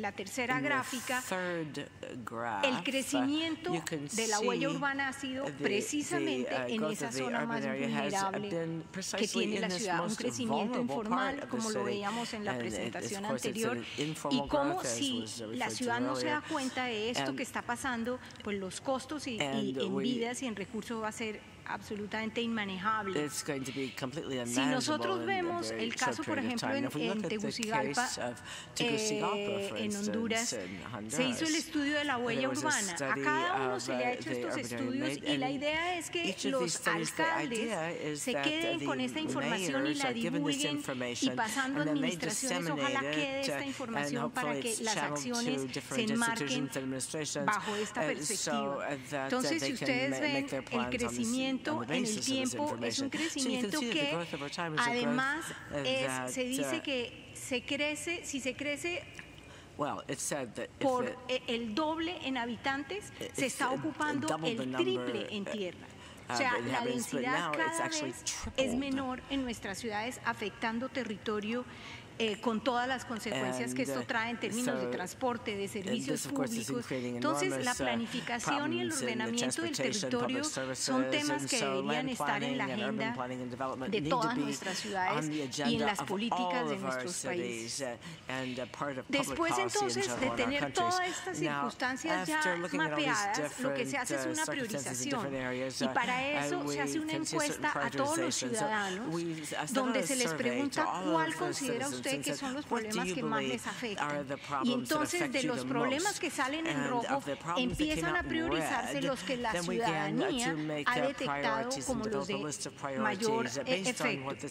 También el costo económico, el costo que tiene para una ciudad y un país el no atender estas prioridades. El criterio de cambio climático, o sea, todo esto se lleva a peores consecuencias con el tema de cambio climático.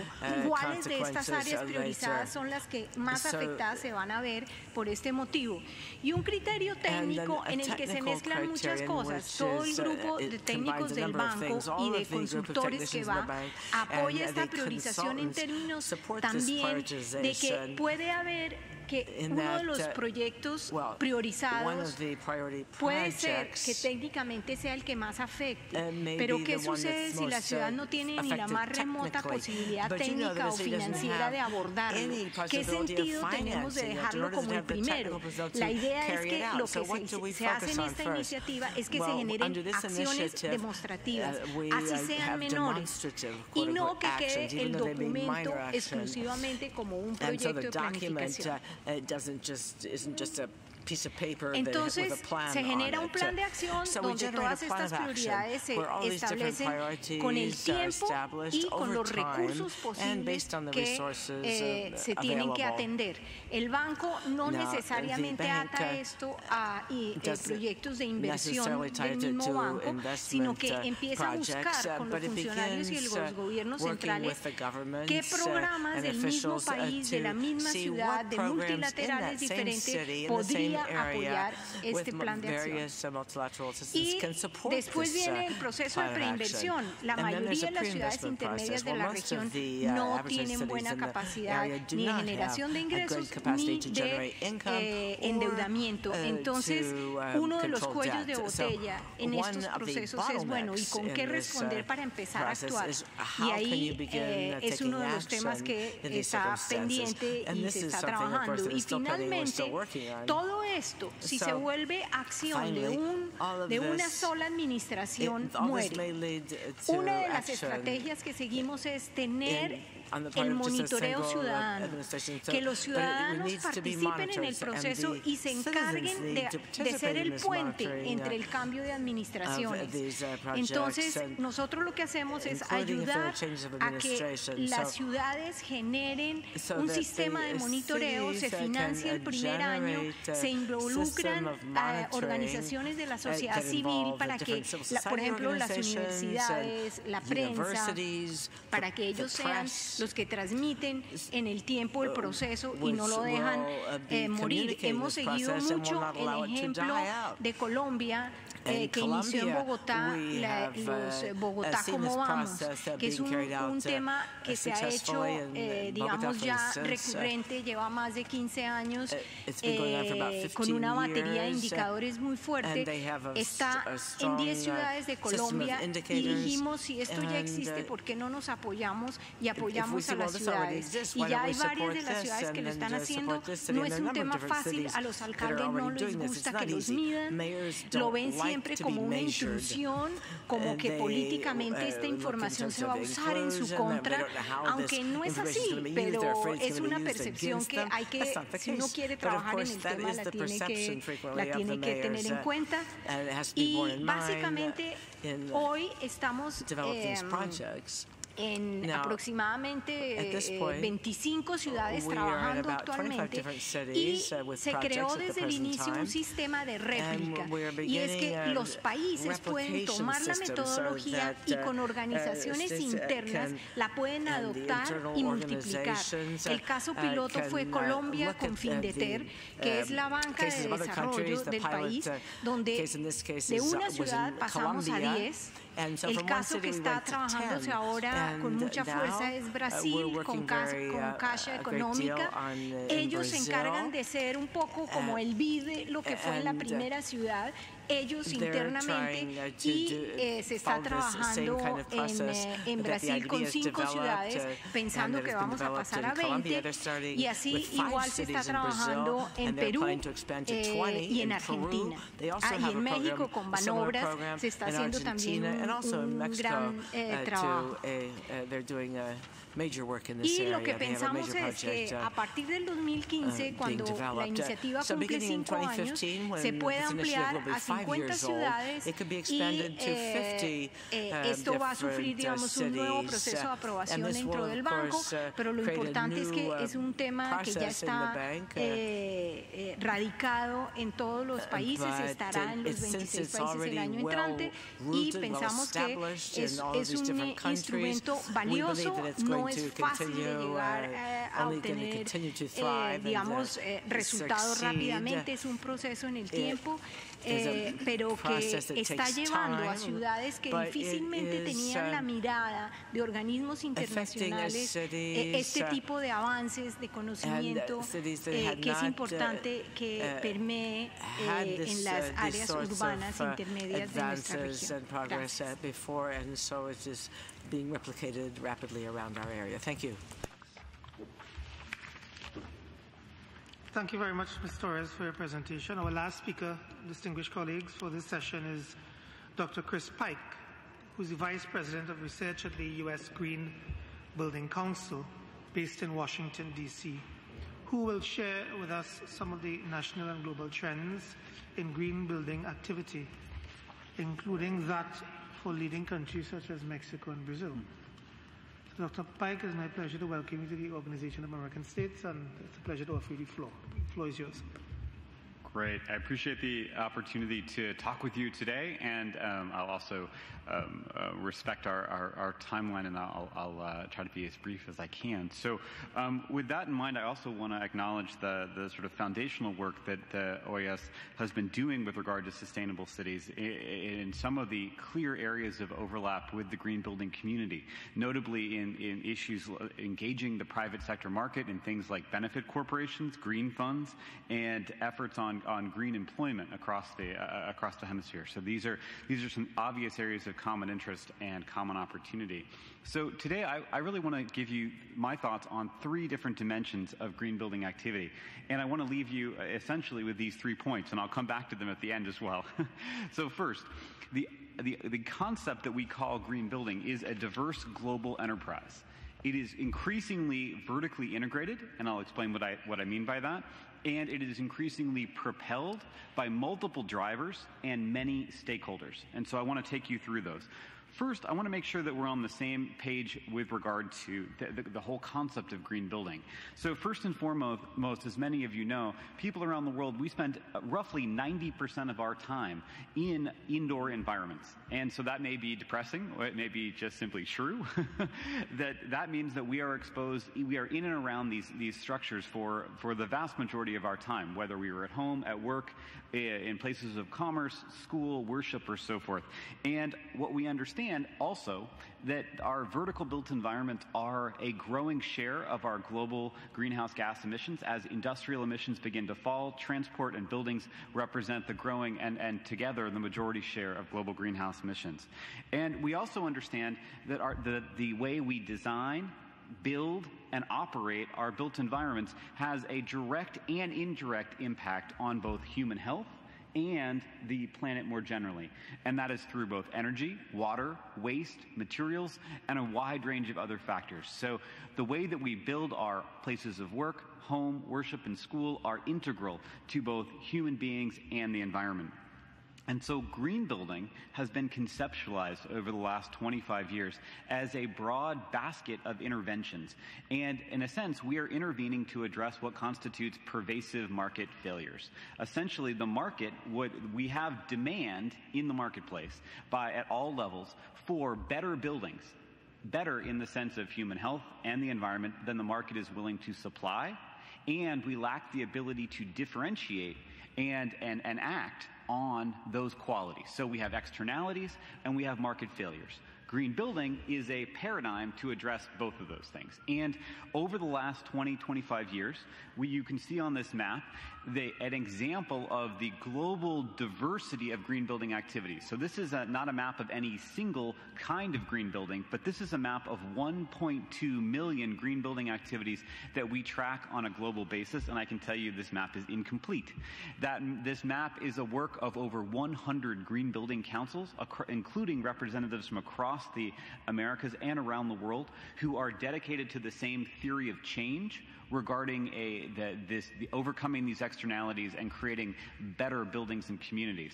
We also understand that we have, over the past 20 years, together with our partners in green building councils around the world, created a qualified workforce of over 300,000 professionals who share a common technical and scientific vocabulary and are working together on a daily basis to create better built environments.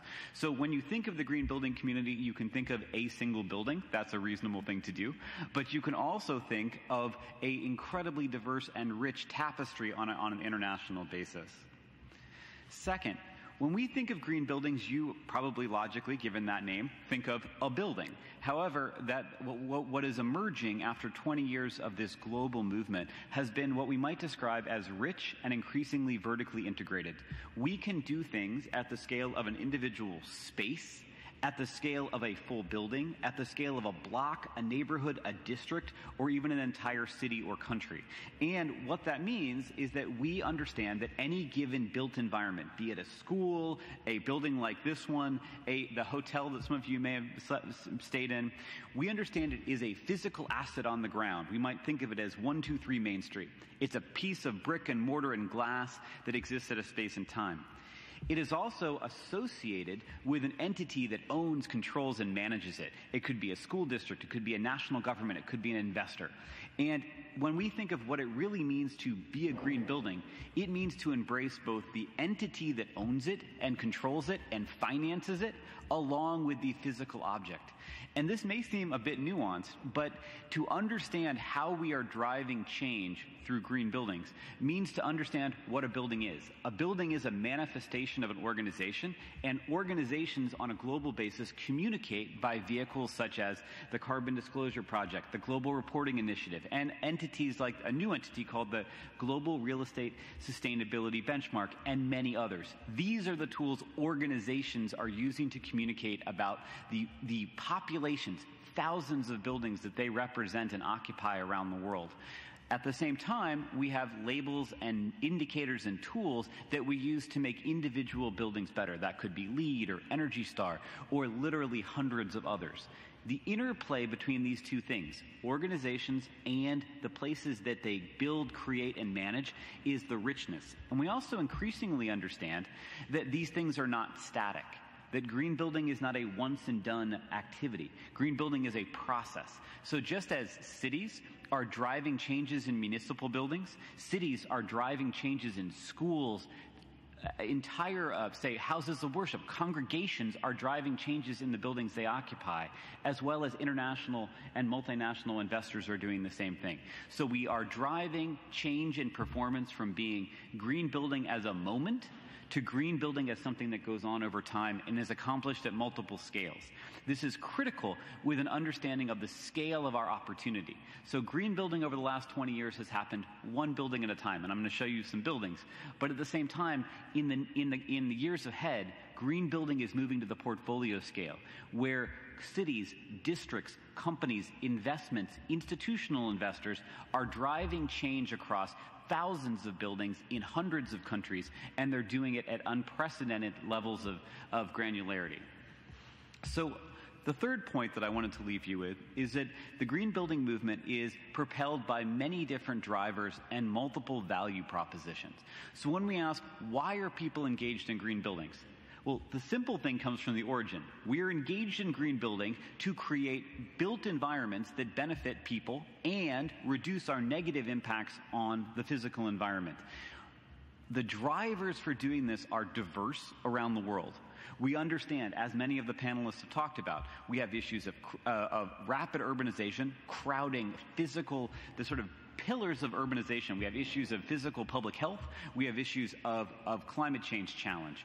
We also see at the same time that whether it is at the municipal level, the national level, or critically through institutional investors, we see opportunities for both carrots and sticks. We see policies raising the floor, creating new requirements around the world, and at the same time, we see incentives to go above and beyond. And it is exactly that interplay between policies and regulation, setting the floor. In many cases, as you know, there is no floor. So coming in and setting the floor for the quality of the built environments we aspire to, and then creating voluntary tools to go beyond those standards to create superior built environments in the fullest sense of the word is critical. We also understand that there is increasing stakeholder awareness, whether, and I use these words again in the broadest sense. We talk about tenants, the people who occupy these spaces. They are asking unprecedented questions about the caliber and characteristics. And this is not a U.S. phenomenon. It's not a U.K. phenomenon. It is truly, at this point, a global phenomenon. And critically, we have both public and private sector investors asking about the green characteristics of the property that they invest in, whether they're the World Bank, whether they're major international pension funds, or even retail investors. They're asking, what is it that I am putting my money into? And how can I invest in superior property? And of course, around the world, the role of regulation is important. And I'll tell you, this is an area where Latin America and the Americas lags behind many other places in the world in terms of the regulation of the quality and characteristics of the built environment.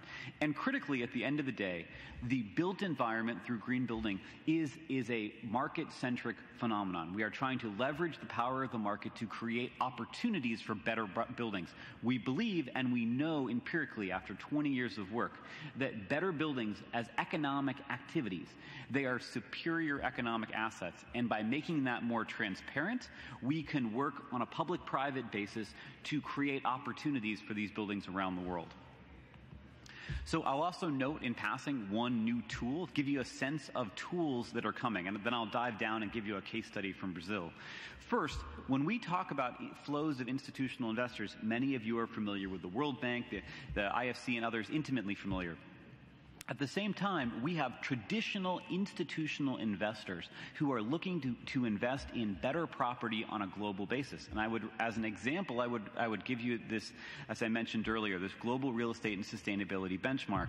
Last year, global investors are asking for transparency in the entities that they are putting their investment in. Last year, investors holding $5.5 trillion of assets and 60,000 investments around the world were asking questions about environment, social impact, and governance of the property that they were investing in. That is from only a couple of, GRESP came around about 2009. That is absolutely unprecedented. The scale and the impact of simply asking these questions of the quality of the built environment at the level that they are and driving systematic change is profound. And so just to give you a sense of the market, I want to give you a snapshot for Brazil, and I want to offer to you that all of the things I'm going to share with you in the next few minutes, if you're interested in other countries, the countries you represent or so forth, I would direct you to the Green Building Information Gateway. This is a portal called gbig.org, gbig.org, and in many cases you can find comparable information for places around the world. We track roughly 6,400 named geographic places. That includes cities, nations, and other subdivisions. So I'll give you an example from gbig.org right this second. So the interaction is very simple. You can go to this site and you can search. And in our case, we're going to search for Brazil. All right, that's pretty easy. What we'll find in Brazil is a snapshot of green building activity. So this is rich and multifaceted, and the lens I'm giving you are buildings that use some sort of eco-label. In the case of Brazil, many of them, many projects are using the LEED rating system. There are others, and we try to track as many as we can. So to give you a sense of green building activity in Brazil today, you can dive in and get a sense that it mirrors the distribution of urban centers. So green building is most active in these rapidly emerging urban centers, particularly Sao Paulo and Rio. And I'll dive in and give you a little more, a sense of that granularity. So this is a map of Sao Paulo looking at some of the major concentrations of green building activity. And I'll tell you, relative to other markets such as the United Kingdom, Singapore, the US, Australia, this is certainly in the category of emerging markets. This is a situation where the US, the Australians, the Singapore, or China found themselves probably 5 to 6 years ago. So we are early on in the process of green building, defining an ambition for buildings that are higher performing and that are supported by a robust and local workforce. So this gives you a sense of the density of projects that are trackable there. I also want to give you a sense of what these projects look like. In this case, I'll focus on one that's a commercial property, but there are many others. And so in this case, when we look at a green building in this case in Brazil, I want to paint in your mind's eye a profile of a green building today that is one that has used a benchmark, perhaps an international rating system, that provides a vocabulary and a definition for what constitutes a green building. This is one that saves energy, reduces emissions, reduces water, is ideally located in a dense, accessible location, and it is also taking care with regard to its material supply chain.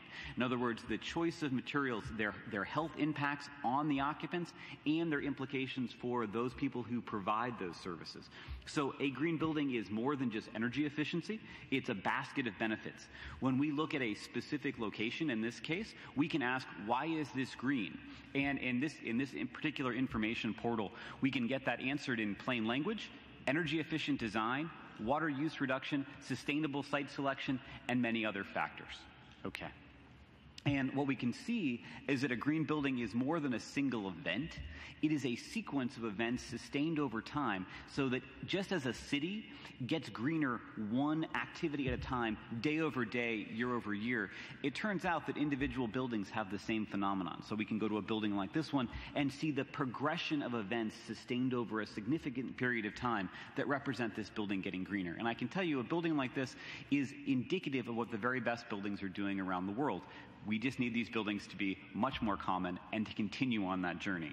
So we can also dive in and get more detail if you care to, if at this level of technical rigor you want to go in and understand what is it doing with regard to energy, what is it going with regard to site selection or water conservation, which is obviously so important in Brazil this year.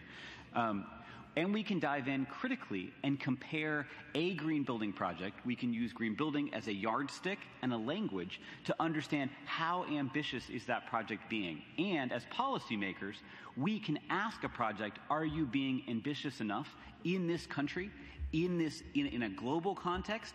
And so let me pause on that for a second and indicate, as you can see in this histogram, we have now tools and yardsticks to be able to say, how green is this building, and how does it compare to my peers in Sao Paulo, in Brazil, or internationally? And I can say, how do I know this is a great building? Because I have a language. In this case, I'm using LEED. I could be using something else elsewhere.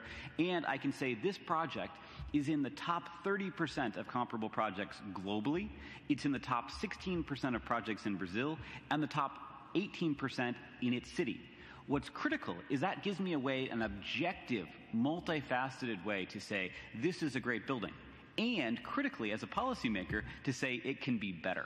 So I can go to these other projects that are doing more and ask, how did they do it? And maybe I can raise the bar on projects going forward. That ability to put a project in, to define what constitutes good, understand where any given project fits, and use that information to raise the bar and promote high-performance green buildings that have multiple policy benefits is a critical breakthrough.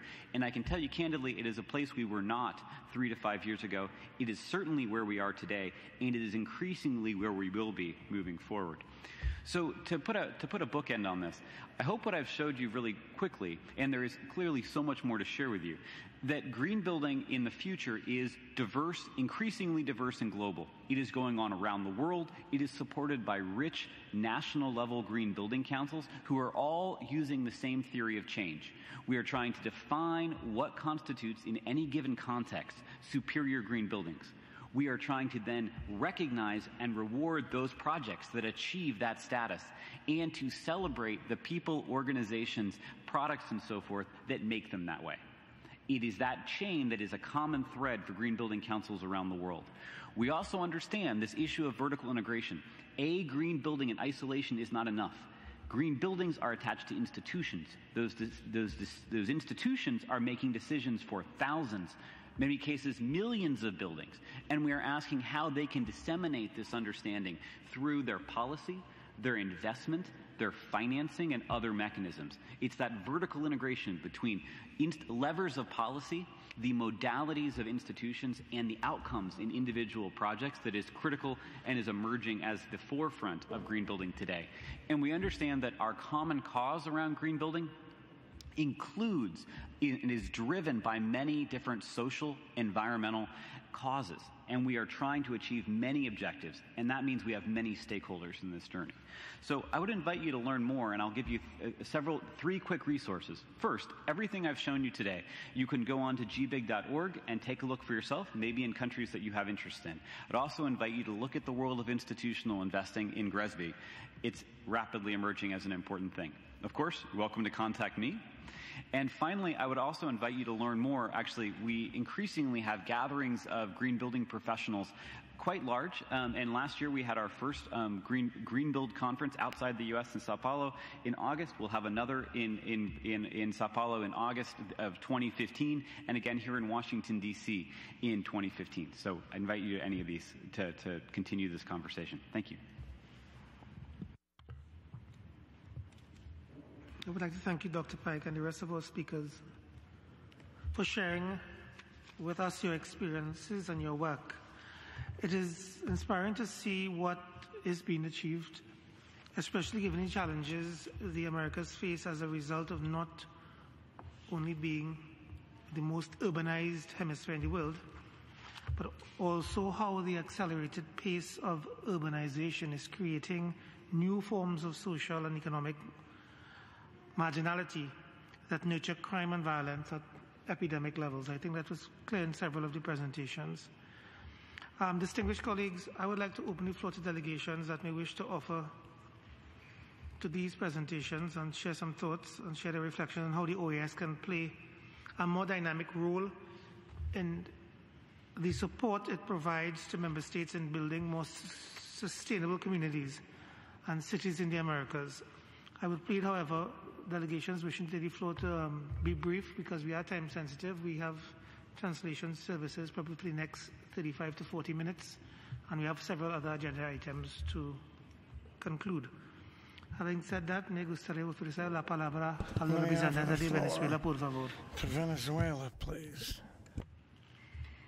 Buenos días, bueno ya buenas tardes casi good morning, well, a good todos y afternoon by now to everyone. Gracias, presidente. Primero agradecer todas las presentaciones I'd like to thank all of the presenters y destacar como and highlight un elemento cohesionador a todas es que definitivamente más allá de la importancia del significado que tienen las alianzas público-privadas en el emprendimiento de todas estas acciones, necesariamente en todas se ha hecho relevante la intervención de las comunidades, la participación en todas las políticas públicas, en el diseño, en la implementación de las comunidades, de la gente. Nos llamó bastante la atención la afirmación o el elemento que planteó la representante del Ministerio de Chile, perdón si no tengo la precisión, a la señora Nerina Paz, en términos de una afirmación que hace: toda familia merece vivir en un barrio amable, con espacios públicos bien acondicionados, con lugares para el encuentro, el deporte y la recreación. Y esto lleva definitivamente también a un elemento de principio que tenemos en Venezuela, que impulsa el gobierno primero del presidente Chávez y ahora del presidente Maduro, es que la gente tiene el derecho a vivir con dignidad, derecho a tener espacios de recreación, derecho a tener espacios saludables, derecho a que la gente participe en las soluciones de sus problemas. Entonces, queríamos solamente hacer ese comentario de cómo nos llamó la atención el elemento integrador que es definitivamente la participación de las comunidades para atender sus situaciones y definir sus prioridades. Así que, bueno, de nuevo, muchísimas gracias. Community itself define its priorities. Thank you very much. Muchísimas gracias, embajador de Venezuela. Thank you, para los Venezuela. comentarios. Me gustaría ofrecer la palabra a Chile, por favor. Chile is recognized. Gracias, presidente. Buenas tardes a todas y a todos. Agradecemos la convocatoria que ha hecho el CIDI. Agradecemos la presencia de los exponentes. World Resource Institute, al Ministerio de Vivienda y Urbanismo en Chile, a Inter-American Development Bank and U.S. Green Building Council por las presentaciones que fueron bastante útiles para el trabajo que realizamos los Estados miembros en este Consejo. Agradecemos también porque es una oportunidad y un desafío para analizar cómo incorporamos los principios de gestión territorial y equidad urbana en los proyectos, en los programas que vayan en beneficio de ciudades más sostenibles, donde se mejoren las condiciones de habitabilidad y que contribuyan al desarrollo y al emprendimiento de la ciudad, que va a favor de todos los ciudadanos y de las personas. Como delegación queremos reiterar el compromiso del Gobierno de Chile y de esta delegación con los trabajos de la Secretaría de Desarrollo Integral y el apoyo permanente a la resolución Ciudades y Comunidades Sostenibles y Equitativas en las Américas, presentada por la delegación de Colombia este año en la última asamblea, y que esperamos darle la continuidad que se merece en los preparativos para la próxima asamblea en Haití. Gracias. Muchísimas gracias, Chile. I'm pleased to offer the floor to the representative of the United States, please. Thank you, Chair, and good afternoon, everyone. Mr. Chair, first we want to thank you for bringing this important topic to our attention. We want to thank our speakers for their presentations today. The United States believe that, this topic of sustainable cities is an important topic, and it's important for member states to work together to incorporate the views of our local governments, non-government organizations, the private sector in order to promote hemispheric cooperation for building and strengthening resilient communities and cities. Since 2012, the U.S. mission has provided over $2 million to the Organization of American States to implement 2 programs known as Sustainable Communities in Central America and the Caribbean. And these programs are a multinational initiative that enhances hemispheric cooperation in support of innovative community-level initiatives. These programs promote best practices, lessons learned, and inclusive, transparent governments at the national and sub-national levels to facilitate innovative sustainable development that improves basic services and enhances stakeholder engagement. We'd be remiss if we didn't thank the Department of Sustainable Development, in particular, Director Cleta Springer, Richard Huber, and Luisa Nieta for implementing, these programs. During the first phase of our program, we provided matching grants with supported activities in Belize, Costa Rica, the Dominican Republic, El Salvador, Honduras, Grenada, Guatemala, Nicaragua, St. Kitts and Nevis, and Trinidad and Tobago, focused on clean energy, urban transport solutions, management of waste management and recycling, including e-waste, and resilience to natural hazards. In September, October of this year, we launched the second phase of our Sustainable Communities program. And the second tranche of matching grants will support public-private partnerships in the aforementioned areas in Antigua and Barbuda, Costa Rica, the Dominican Republic, El Salvador, Guatemala, Honduras, and St. Lucia. In the areas of natural hazards, which will be a feature this week, 2 of our projects three of our projects activities will be focused in Costa Rica, El Salvador, Honduras, and St. Lucia. I should mention 4. Let me take a quick moment to apologize to my fellow member states. We wanted to have an award ceremony when we wanted to invite our colleagues as well as the NGOs and as well as the government officials to participate in launching the second phase of this event. But unfortunately, we've been really busy here at the OES and we couldn't find a time in October and November to hold this event. But we plan to work with the Department of Sustainable Development to hold this event sometime in the near future. Finally, I also want to mention that the United States is also supporting the OES in enhancing hemispheric cooperation on disaster risk mitigation. In July 2012, at the specific request of Honduras to the Department of Sustainable Development, the U.S. mission provided $23,000 to support a country needs assessment of the Honduran National System for Risk Management. As a result of the success of this project, the U.S. mission provided over $275,000 to build upon the Department of Sustainable Development's work in Honduras by providing training and technical assistance on country needs assessments throughout the hemisphere. This project started in March 2013 and will conclude either at the end of this year or sometime in early 2015. The U.S. mission is also supporting the hemispheric encounter of the Inter-American Network for Disaster Mitigation, which will take place tomorrow and Wednesday. Finally, the U.S. mission is communicating with USAID's Office of Financial Disaster Assistance, known as OFDA, the U.S. Federal Emergency Management Agency, known as FEMA, and Montgomery County, Maryland, to encourage collaboration with the OES on information sharing, discussion of best practices, and organization of a tour of either FEMA's or Montgomery County's Emergency Operations Center sometime in 2015. Thank you. Thank you very much, Representative of the United States. Me gustaría ofrecer la palabra al representante de Colombia, por favor. Sí, muchas gracias, señor presidente. Muy buenas tardes a todos. Mi delegación quiere agradecerle el haber traído a esta reunión ordinaria de CIUDAD el tema de ciudades sostenibles. También hacer extensivos nuestros agradecimientos a todos y cada uno de los panelistas y al Departamento de Desarrollo Sostenible de la OEA. Colombia, como ustedes saben, es un país con una alta diversificación de asentamientos urbanos y, sin embargo, no tiene una distribución homogénea. De los aproximadamente 45 millones de habitantes que somos en Colombia, alrededor de 35 millones viven en áreas urbanas y 10 millones en áreas rurales. A pesar de este desequilibrio, desafortunadamente nuestro proceso de urbanización no ha concluido y se evidencia un flujo permanente de personas hacia las grandes urbes de nuestro país como Bogotá, Medellín, Cali, Barranquilla, y también hacia las ciudades intermedias como lo mencionó la experta del BID, es decir, ciudades como Popayán, Pereira, Bucaramanga, Santa Marta, entre otros. La iniciativa de ciudades emergentes y sostenibles presentada hoy por la experta del BID anticipa de manera acertada la problemática urbana futura.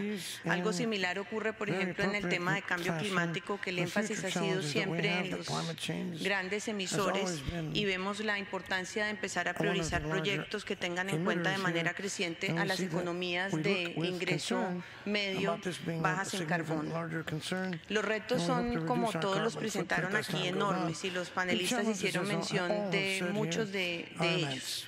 De acuerdo con el Índice de Desarrollo Urbano, las grandes ciudades colombianas comparten condiciones similares de desarrollo a sus pares latinoamericanas, es decir, tenemos inminente escasez del suelo urbanizable, problemas en materia de transporte masivo, construcción de viviendas no planificadas o asentamientos informales, dificultad en el manejo de los residuos sólidos, otro tema que es muy delicado, el de violencia juvenil, deterioro ambiental, entre otros. En este contexto, el Plan Nacional de Desarrollo de Colombia contempla diferentes estrategias que involucran algunos de los elementos presentados por la experta del Ministerio de Vivienda y Urbanización de Chile, como es en especial en 4 áreas adicionales que son ambiente, agua potable, saneamiento básico, desarrollo territorial y vivienda, y en las cuales estamos haciendo énfasis en el tema de seguridad, equidad y desarrollo. Nuestro gobierno está trabajando a nivel nacional y a nivel local para lograr una mejora sustancial de la calidad de vida urbana a través de procesos de renovación urbana, habilitación del suelo, sistemas integrados de transporte masivo y recuperación del espacio público. También el tema de sostenibilidad fiscal tiene un amplio debate en nuestro país y coincidimos con las apreciaciones que hace el Banco Interamericano de Desarrollo. En relación con la agenda de la OEA, como lo mencionó el delegado de Chile, Colombia presentó este año la resolución Ciudades y Comunidades Sostenibles y Equitativas en las Américas, la cual fue adoptada por los Estados miembros en la pasada asamblea en Asunción, Paraguay.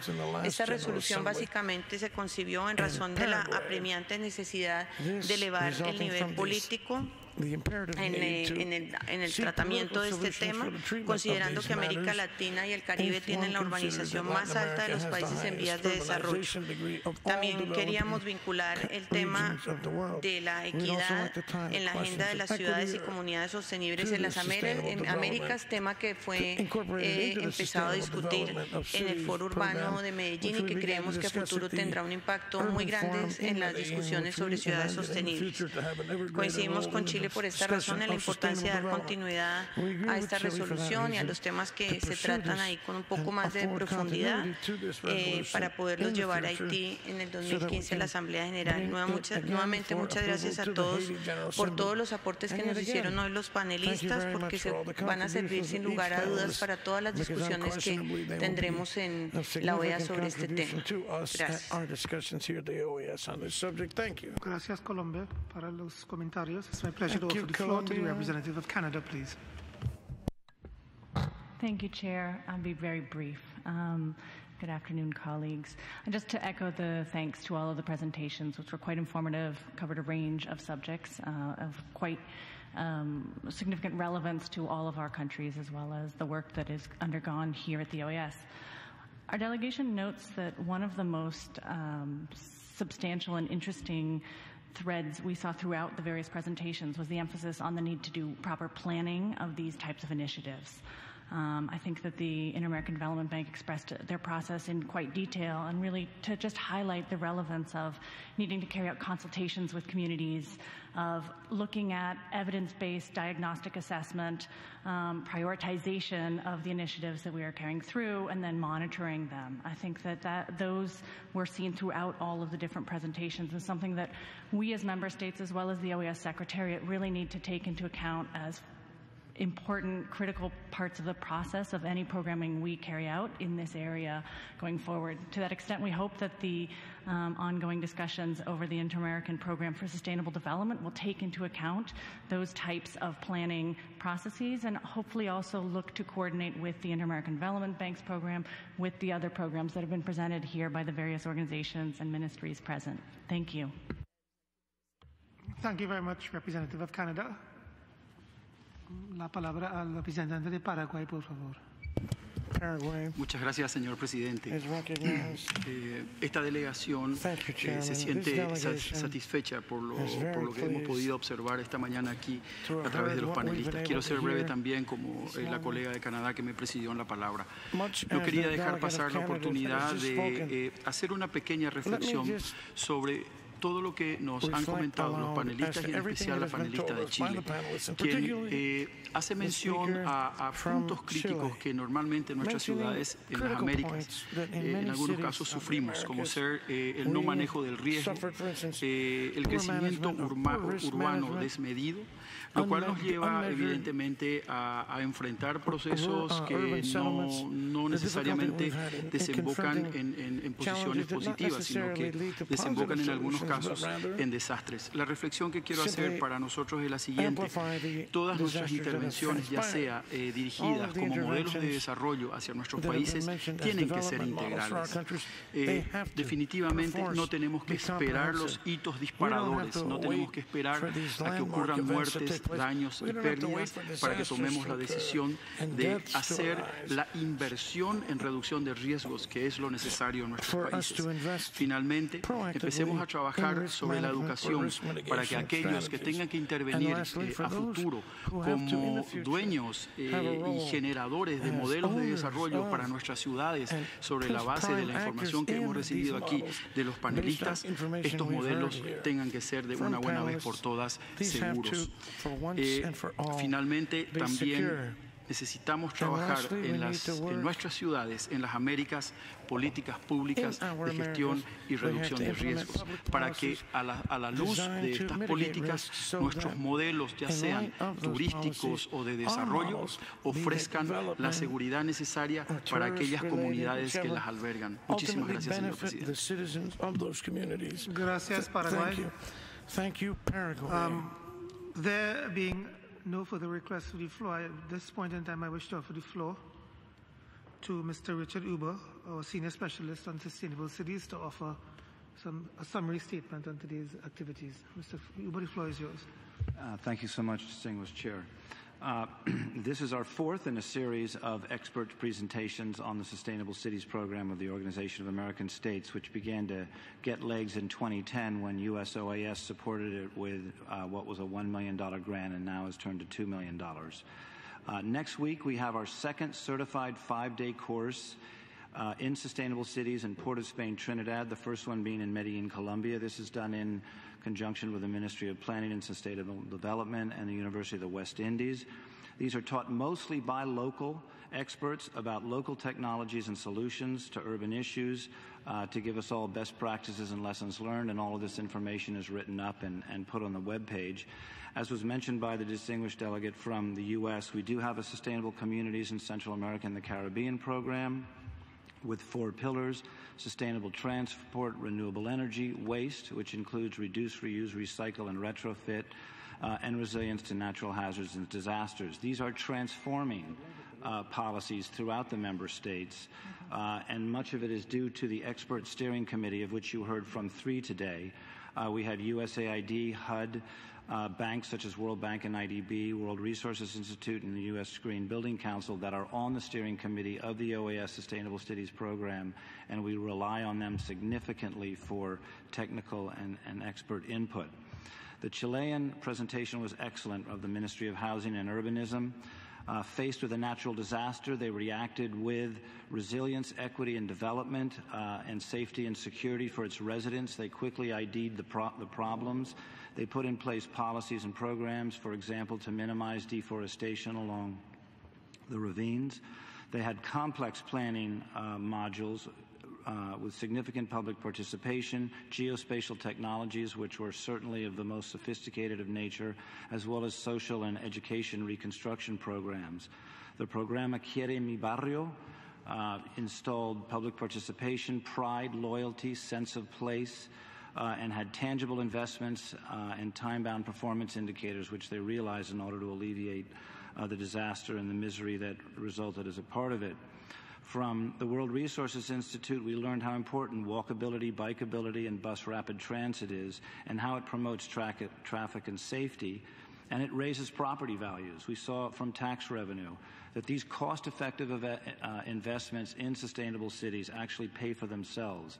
IDB has a profound program in emerging cities to combat, for example, the fact that only 15% of the sewage is treated, as an example, and 1 in 3 people live in squatters or informal settlements. Much work needs to be done. The U.S. Green Building Council shows that buildings are in fact a manifestation of an organization, and what has been so impressive is that they are so proud to put LEED and Energy Star and Smart Building certifications on their buildings as they put in green and blue and renewable energy roofs. Thank you very much. Thank you very much, Mr. Ubo, for that summary statement. Distinguished colleagues, it has been a very interesting discussion. I would like to close this agenda item in the session by proposing the following: that CD thank and recognize our speakers for their presentations here today. There has been a fruitful set of discussions that provide a roadmap to a more interactive regional cooperation mechanism to build more sustainable cities and communities in the Americas. Also, as with the other substantial topics we bring to CD, I will call upon delegations to reflect further on the discussions today and to keep in mind the direction of the new global agenda, especially as we continue the discussions on the OAS's development pillar, as well as our discussions on the Inter-American Program for Integral Development. These discussions should be viewed as one way of defining how the OAS can be better placed to help our countries advance policies and programs that can contribute to inclusive growth and sustainable development. And finally, to thank the delegation of the United States for the second grant that supports the Sustainable Communities in Central America and the Caribbean project. The work of the Executive Secretariat, SEDI, through the Department of Sustainable Development, the strengthening of the OAS Sustainable Cities Program, and the 24 projects which facilitate public-private partnerships to build resilient communities in the context of the Energy and Climate Partnership of the Americas. With this second round of 10 $50,000 grants, the Department of Sustainable Development is implementing projects in energy efficiency, risk management, sustainable transport, and waste reduction and recycling. If there are no comments on the conclusion, it will be approved. No delegations asking for the floor, therefore this has been approved. To close, I would like to thank all the speakers for your presentations today, and we would happily give you a moment so they can take the departure and we will resume the other agenda items. Thank you very much.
Ladies and gentlemen, the next item was included at the request of the delegation of Argentina to report on the implementation of the Inter-American Plan for Disaster Prevention and Response and the coordination of humanitarian assistance, approved on June 2012. This presentation will be complemented by a very brief presentation by the Secretariat on the reporting platform for this program, which is available to all member states thanks to the generous contribution of the government of Argentina. Thank you, Argentina. As you may recall, the general framework for the Inter-American Plan included three main objectives. One, to support the strengthening of mechanisms and measures to reduce the risk of disasters in the member states, taking into account the UN HIGO Framework for Action 2005 to 2015. Two, to support development and or strengthening of the national preparedness and response systems for emergencies or disasters that affect member states and the facilitation of international humanitarian assistance. And thirdly, to strengthen the coordination among existing international humanitarian assistance mechanisms. With these general guidelines, specific objectives, activities, indicators, products and actors are agreed to by member states. I am pleased to welcome and offer the floor to Mr. Patricio Henderson, Political Diplomatic Coordinator of the Argentinian White Helmets Commission. Mr. Henderson, welcome to Washington and welcome to the OAS, and the floor is yours.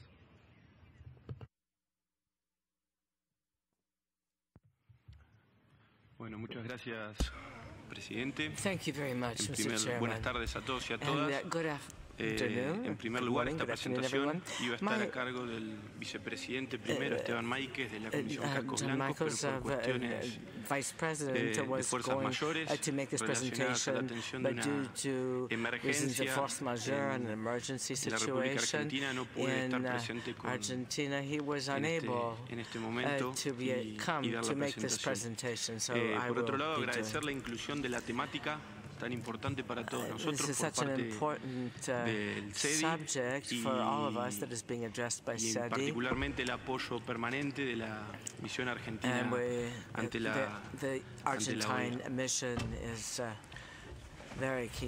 La Comisión Cascos Blancos se creó en el año 1994, año en que fue reconocida por la Asamblea General de las Naciones Unidas como organismo gubernamental encargado de diseñar y ejecutar la asistencia humanitaria de la República Argentina. En el año 1995 La Asamblea General de la Organización de los Estados Americanos reconoció a la iniciativa y a través de diversas resoluciones y declaraciones la ha destacado como una valiosa herramienta para el desarrollo de acciones y misiones de asistencia humanitaria internacional a través de la promoción del voluntariado humanitario.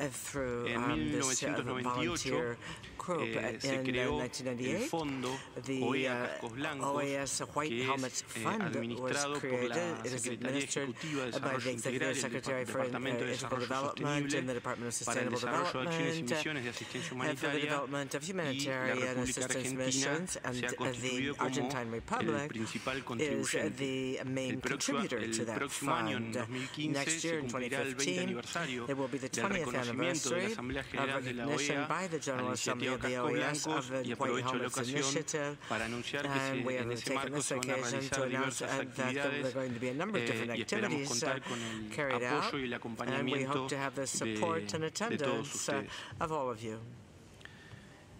En primer lugar, entrar en contexto. En la última década se dieron dos procesos simultáneos que confluyeron a un cambio de paradigma en materia de asistencia humanitaria y gestión integral del riesgo. Por un lado, el crecimiento económico sostenido que experimentó la región posibilitó que la mayoría de los países de la región en desarrollo pasaran de ser meros receptores a donantes de asistencia humanitaria internacional. Hoy la realidad nos muestra que ante un desastre que afecta a algún país de la región, los primeros en llegar son los propios vecinos, cada uno a su escala, extendiendo así los brazos solidarios y haciendo de la asistencia humanitaria una herramienta de cooperación sur-sur al servicio de la profundización de los lazos de hermandad y solidaridad entre nuestros pueblos. Y por otro lado, con la aparición del Marco de Acción de Hyogo 2005-2015, que produjo la aparición de la gestión del riesgo, ¿no? Se pasa paralelamente a la gestión del desastre a la gestión del riesgo. Los desastres dejaron de ser considerados como fenómenos impredecibles e inevitables a través de la gestión del riesgo. A partir de entonces, los desastres pueden prevenirse, pueden reducirse. ¿De qué manera? Actuando sobre los patrones que generan riesgos, fundamentalmente en las cuestiones que generan vulnerabilidad. Y en ese sentido, los desastres son consecuencia de los modelos de desarrollo que generan pobreza y desigualdades. Y en ese sentido, yo creo que en el panel que precedió contadas y sobradas experiencias y muy interesantes todas, ¿no? De abordaje del riesgo, ¿no? Y la inclusión del enfoque del riesgo en la planificación del desarrollo. En este contexto, además de los países, se fue configurando en la última década un complejo entramado de actores y escenarios que apuntan a mejorar los mecanismos de coordinación de la asistencia humanitaria entre los estados, por un lado, y por el otro lado, a propiciar el abordaje de la gestión del riesgo como un tema intrínsecamente ligado al desarrollo y al cambio climático.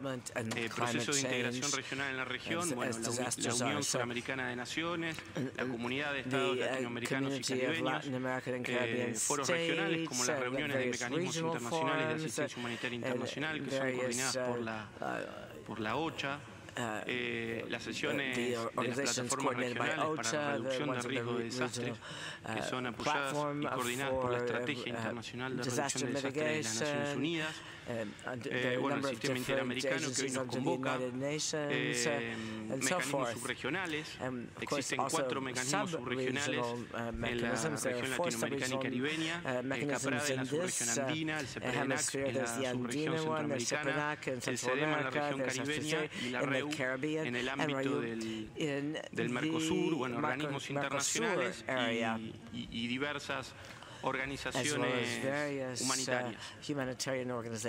En este contexto, y con el objetivo de realizar un diagnóstico sobre los mecanismos normativos y de coordinación de la asistencia humanitaria entre los Estados miembros, la Asamblea General, a través de la resolución 2492, encomendó la creación de un grupo de trabajo conjunto a tales efectos, que fue impulsado y presidido por la República Argentina con las vicepresidencias de Haití y República Dominicana. Este grupo de trabajo conjunto en el año 2010 impulsó la realización de 5 reuniones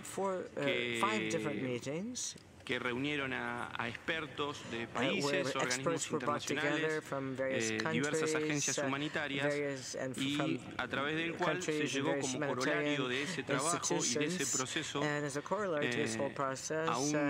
a un diagnóstico que, como bien dijo el presidente, consta de 3 ejes temáticos. Por un lado, prevención, la recomendación de promover políticas públicas para la reducción del riesgo de desastres, tomando en cuenta el marco de acción de Kyoto. Los países, nuestros países, en la región y en el hemisferio, se encuentran sumergidos en este desafío de propiciar el enfoque del riesgo en la planificación del desarrollo y propiciar normativas e institucionalidad acorde a los desafíos de la hora, el abordaje de la gestión del riesgo a través, hacer gestión del riesgo y reducir vulnerabilidades, implica, entre otras cosas, un ordenamiento adecuado del territorio, un manejo sustentable del ambiente, mejorar la distribución de la renta, el acceso a la tierra, al agua, etc. Por otro lado, la respuesta a través del mejoramiento y el fortalecimiento de los mecanismos nacionales, la respuesta a desastres, no descuidar la gestión del desastre en las fases de preparación, respuesta, rehabilitación y reconstrucción, y promover facilidades jurídicas y operativas en ese sentido. Y por último, la coordinación, mejorar los mecanismos existentes en materia de asistencia humanitaria internacional, evitando la duplicación de esfuerzos. En este sentido, a través de la resolución 2647 de la Asamblea General, la OEA adoptó el diagnóstico del grupo de trabajo y encomendó la elaboración de un plan interamericano. El plan de carácter no vinculante fue aprobado en junio de 2012 por la Asamblea General a través de la resolución 2750 y está conformado por un cuerpo de buenas prácticas en gestión de riesgo de desastre, coordinación de la asistencia humanitaria, una hoja de ruta para los países y el establecimiento de herramientas concretas, de objetivos generales a objetivos específicos que se traducen en indicadores y productos. Y en ese sentido, la herramienta virtual de seguimiento del plan, como bien se mencionó, la va a desarrollar Pablo González de la sección del riesgo del Departamento de Desarrollo Sostenible a posteriori. Para terminar, y como se ha mencionado en distintas presentaciones en el día de hoy, los desastres en la región la realidad nos muestra que estamos en un escenario de desastres cada vez más recurrentes y cada vez más desastrosos. Y en este contexto se torna, más que una elección, una necesidad de generar la interrelación adecuada entre quienes se dedican a la reducción de riesgo de desastres, entre quienes se dedican al manejo adecuado del ambiente, entre quienes se dedican al desarrollo sostenible y entre quienes se dedican a los asuntos humanitarios. Y en ese sentido consideramos que el mejor camino se da a través del intercambio de experiencias, a través de las buenas prácticas y sobre todas las cosas a través del compromiso de los países y todos los actores que estamos involucrados en el abordaje de esta temática. Muchas gracias. Area of humanitarian aid in the face of disasters. Thank you very much. Thank you. Mr. Henderson, for your very interesting presentation as well as your report. At this point, I wish to offer the floor to Mr. Pablo Gonzalez, Principal Specialist, Risk Management and Adaptation to Climate Change at the OAS Department of Sustainable Development, who will very briefly present the platform available to member states to enable the submission of their reports. Mr. Gonzalez, pleasure to offer you the floor, sir. Thank you, Mr. Chairman. Indeed, very briefly, I'm going to introduce the online tool that we developed as a monitoring and evaluation tool for the implementation of the Inter-American Plan. This tool was developed with the financial contribution of the government of Argentina, to which we thank. Very quickly, the Inter-American Plan provides the programmatic framework for the Inter-American system, integrating all the instruments and mechanisms that we have. I'm not going to go into the details of the mechanisms that you see on screen, but it gives us a programmatic framework. And within that, it's important to understand that the monitoring and evaluation tool that we'll present today is not a tool for actually the monitoring of the implementation of the member states of the plan, but rather is a tool for sharing the experiences, practical experiences and knowledge on the implementation of the different objectives, specific objectives, activities and outputs that are being considered within the plan, which is very important, the difference with, for example, the HIOGO Framework for Action Monitoring tool, which is a tool to monitor the implementation by member states.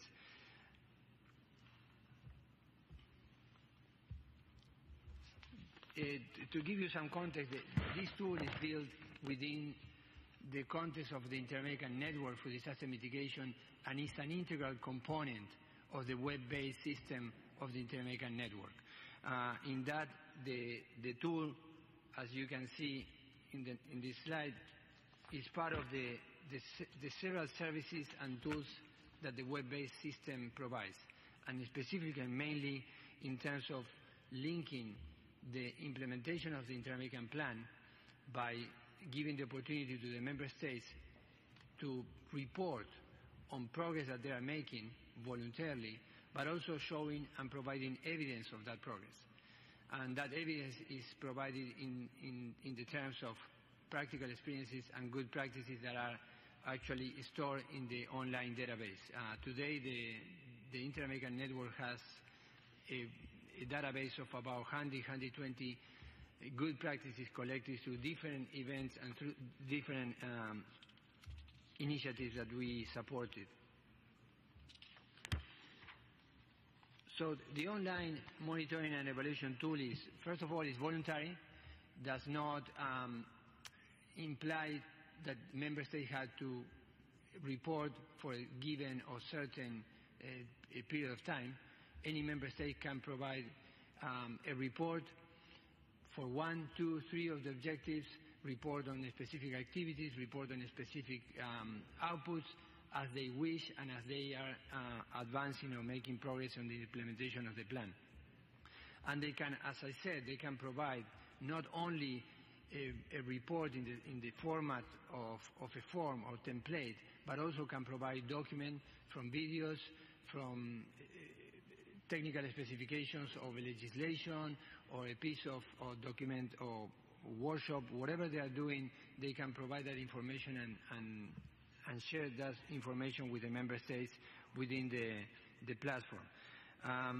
Some of the issues that we've been discussing in the last month or year is the need to, in the next phase, to harmonize this tool with the HIOGO Framework for Action monitoring tool.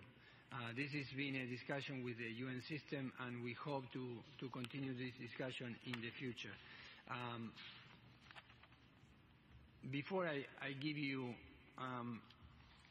the website and give you some information on how to enter these reports, I would like to make a brief reference to the event that we are going to have tomorrow and after tomorrow. Ambassador Parsan announced in the introduction that we are going to have a series of events tomorrow and after tomorrow around the issue of disaster risk management. The main event is going to be the third hemispheric encounter of the Inter-American Network that we are presenting with the generous contribution of the U.S. government through the U.S. Permanent Mission. We are going to have about 30 national systems represented tomorrow in this building. We are going to have more than 15 heads of those national systems. We are going to have the UN pertinent institutions presented here at the Hall of the Americas. We are going to have all the sub-regional specialized intergovernmental organizations, SIDEMA, CEPRENAC, REU, and others. We are even going to have people, what we like to call affected people. These are representatives of NGOs, local NGOs, and local governments who are participating in the Sustainable Community Project funded by the U.S. Department of State, and we are bringing them here to hear and listen to them on their experience in disaster risk management. As the representative of White Helmets mentioned earlier, and Ambassador Parsan also referred to, this encounter is going to touch on the three main aspects of the Inter-American Plan. Prevention, we are going to have panels on tourism and risk management, physical planning and environmental planning and risk management. Response, we are going to have a specific panel to discuss early warning systems, specifically community-based early warning system. And coordination, at the end of the encounter, we will have the opportunity to discuss with the UN system the zero draft of the new framework for action that will be endorsed in Sendai next year. And we're going to have the opportunity to discuss this with the sub-regional intergovernmental organizations and see how we can integrate and harmonize the Inter-American Plan, the other tools of the Inter-American system with the UN and global mechanisms and principles and those policies and plans that are being developed at the sub-regional level. Finally, the way to get into the tool is just by asking us for a username and a password that we can provide you with. And as I said, we will help you we will help those delegations who wish to report and share their experiences on the implementation of the Inter-American Plan. It's very simple, it's a very straightforward tool, and we invite you to do that, and we invite you also to share with us and with the member states any good practice, any knowledge that you want to share with them in terms of the implementation of the plan in any of the areas of the plan. Thank you. Thank you very much, Mr. Gonzalez, for your presentation, presenting this platform to all of us. I wish to open the floor at this point to delegations who may wish to refer to the report presented by the delegation of Argentina, or the platform available for reporting advancements made in the implementation of the Inter-American Plan for Disaster Prevention and Response and the coordination of humanitarian assistance. The floor is open for comments. There being no request for the floor, I would like to propose that CD thank the representative of the White Helmets Commission of Argentina for his report on the implementation of the Inter-American Plan for Disaster Prevention and Response and the coordination of humanitarian assistance. Also call upon member states to report on activities associated with the implementation of the Inter-American Plan at their earliest possible convenience, as these reports provide valuable information to advance regional efforts in risk disaster mitigation, preparedness and response. Additionally, to thank the government of Argentina for its generous contribution, which has served to develop and build the virtual reporting platform, and acknowledge and thank the Department of Sustainable Development for the work carried out and the support it provides to member states in the design and implementation of policies, programs, and projects toward the integration of environmental priorities, poverty alleviation, and the achievement of our socio-economic development goals. If there are no comments based on the suggested conclusion, I wish to approve the conclusion. There being no comments, these are hereby approved. To close, again, let me thank Mr. Henderson and the director of the team of the Department of Sustainable Development for their participation here today, and allow them a moment so they can take the departure. Thank you.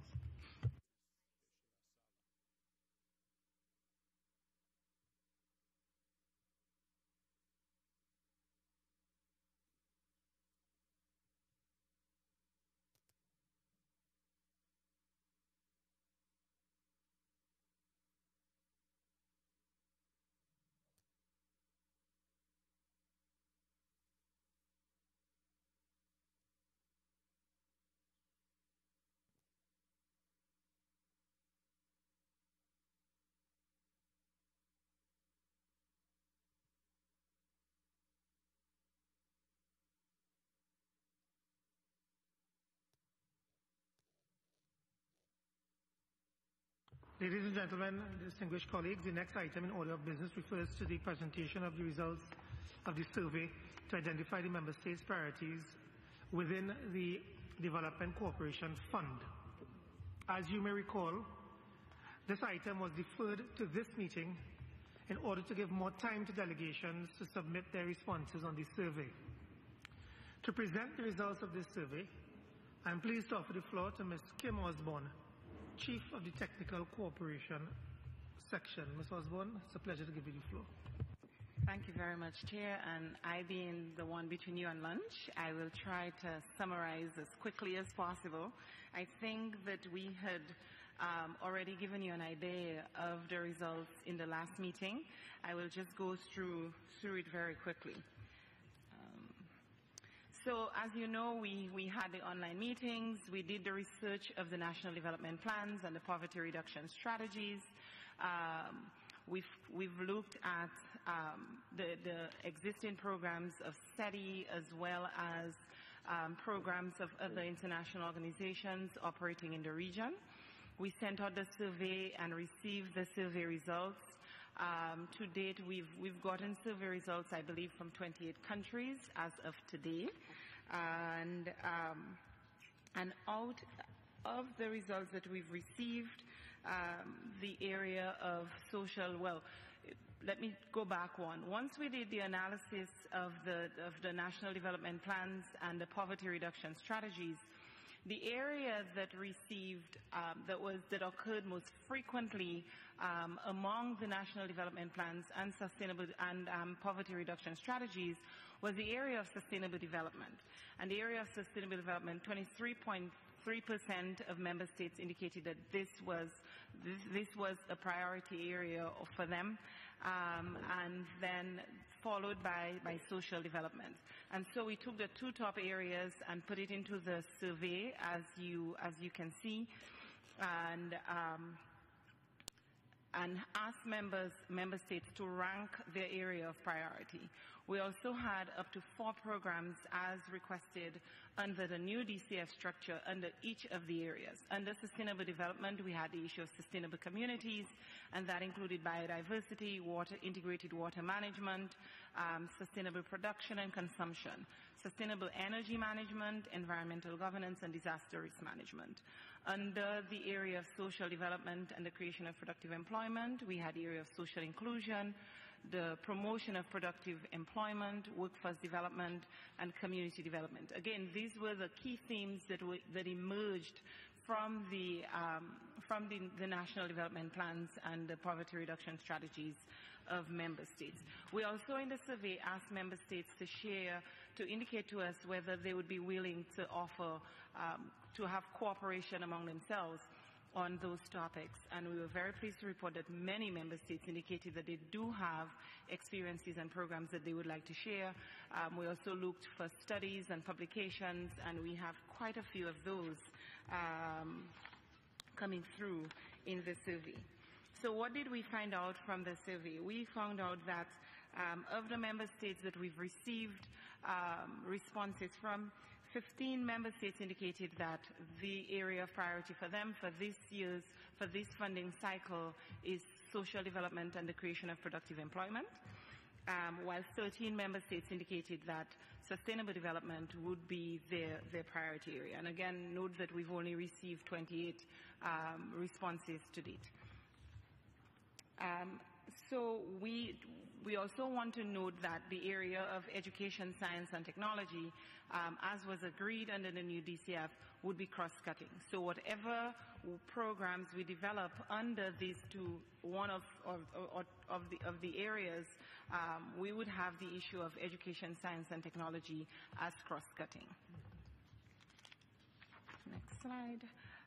Within the program Social Development and the Creation of Productive Employment, 11 countries indicated that their priority would be the promotion of productive employment. This is the program that they selected. Remember, each member state can select one program under the area of action.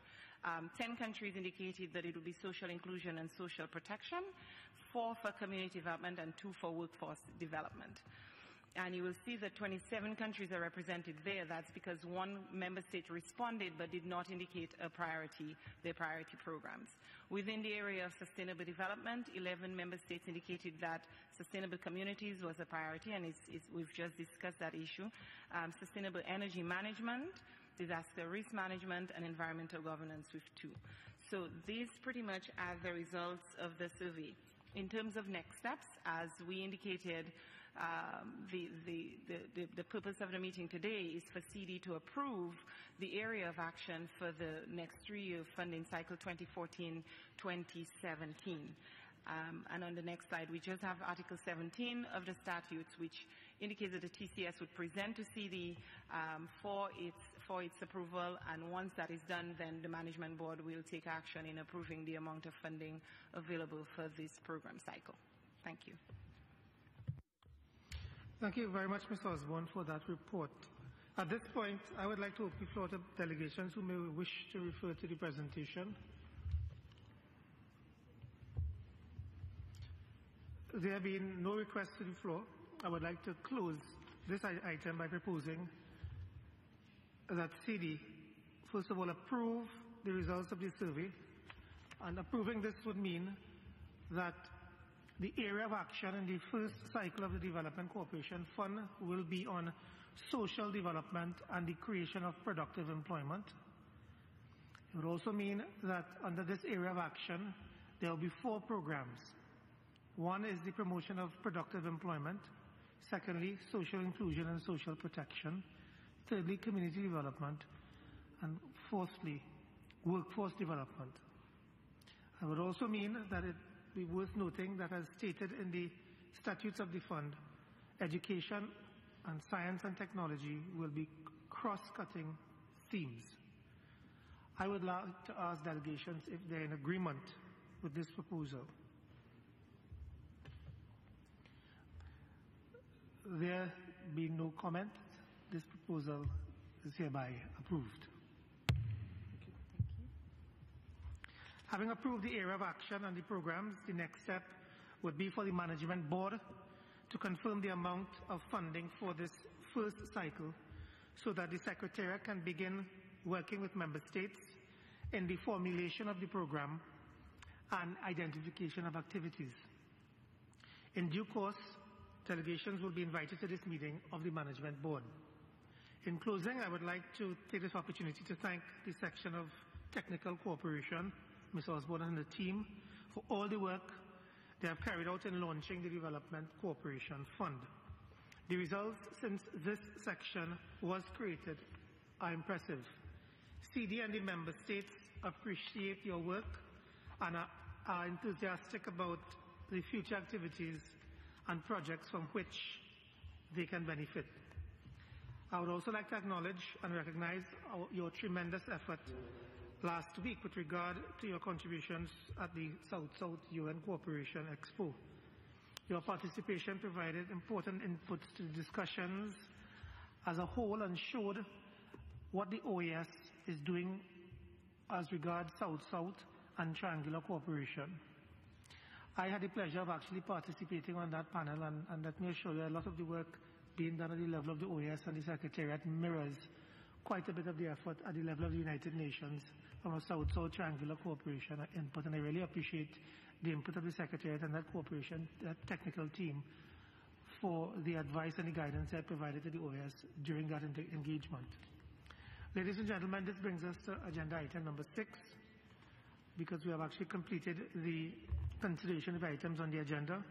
I would like to ask delegations if there are any other matters they may wish to bring to the attention of the Council at this time. Sure, I wish to offer the floor to Ms. Osborne once again. Thank you very much. Yeah, I just wanted to remind delegations of the contributions for the DCF. The deadline was October 31st, and we'd just like to remind delegations who have not yet contributed to please do so. I know a few have indicated have pledged, but we've not received some of the contributions. Thank you.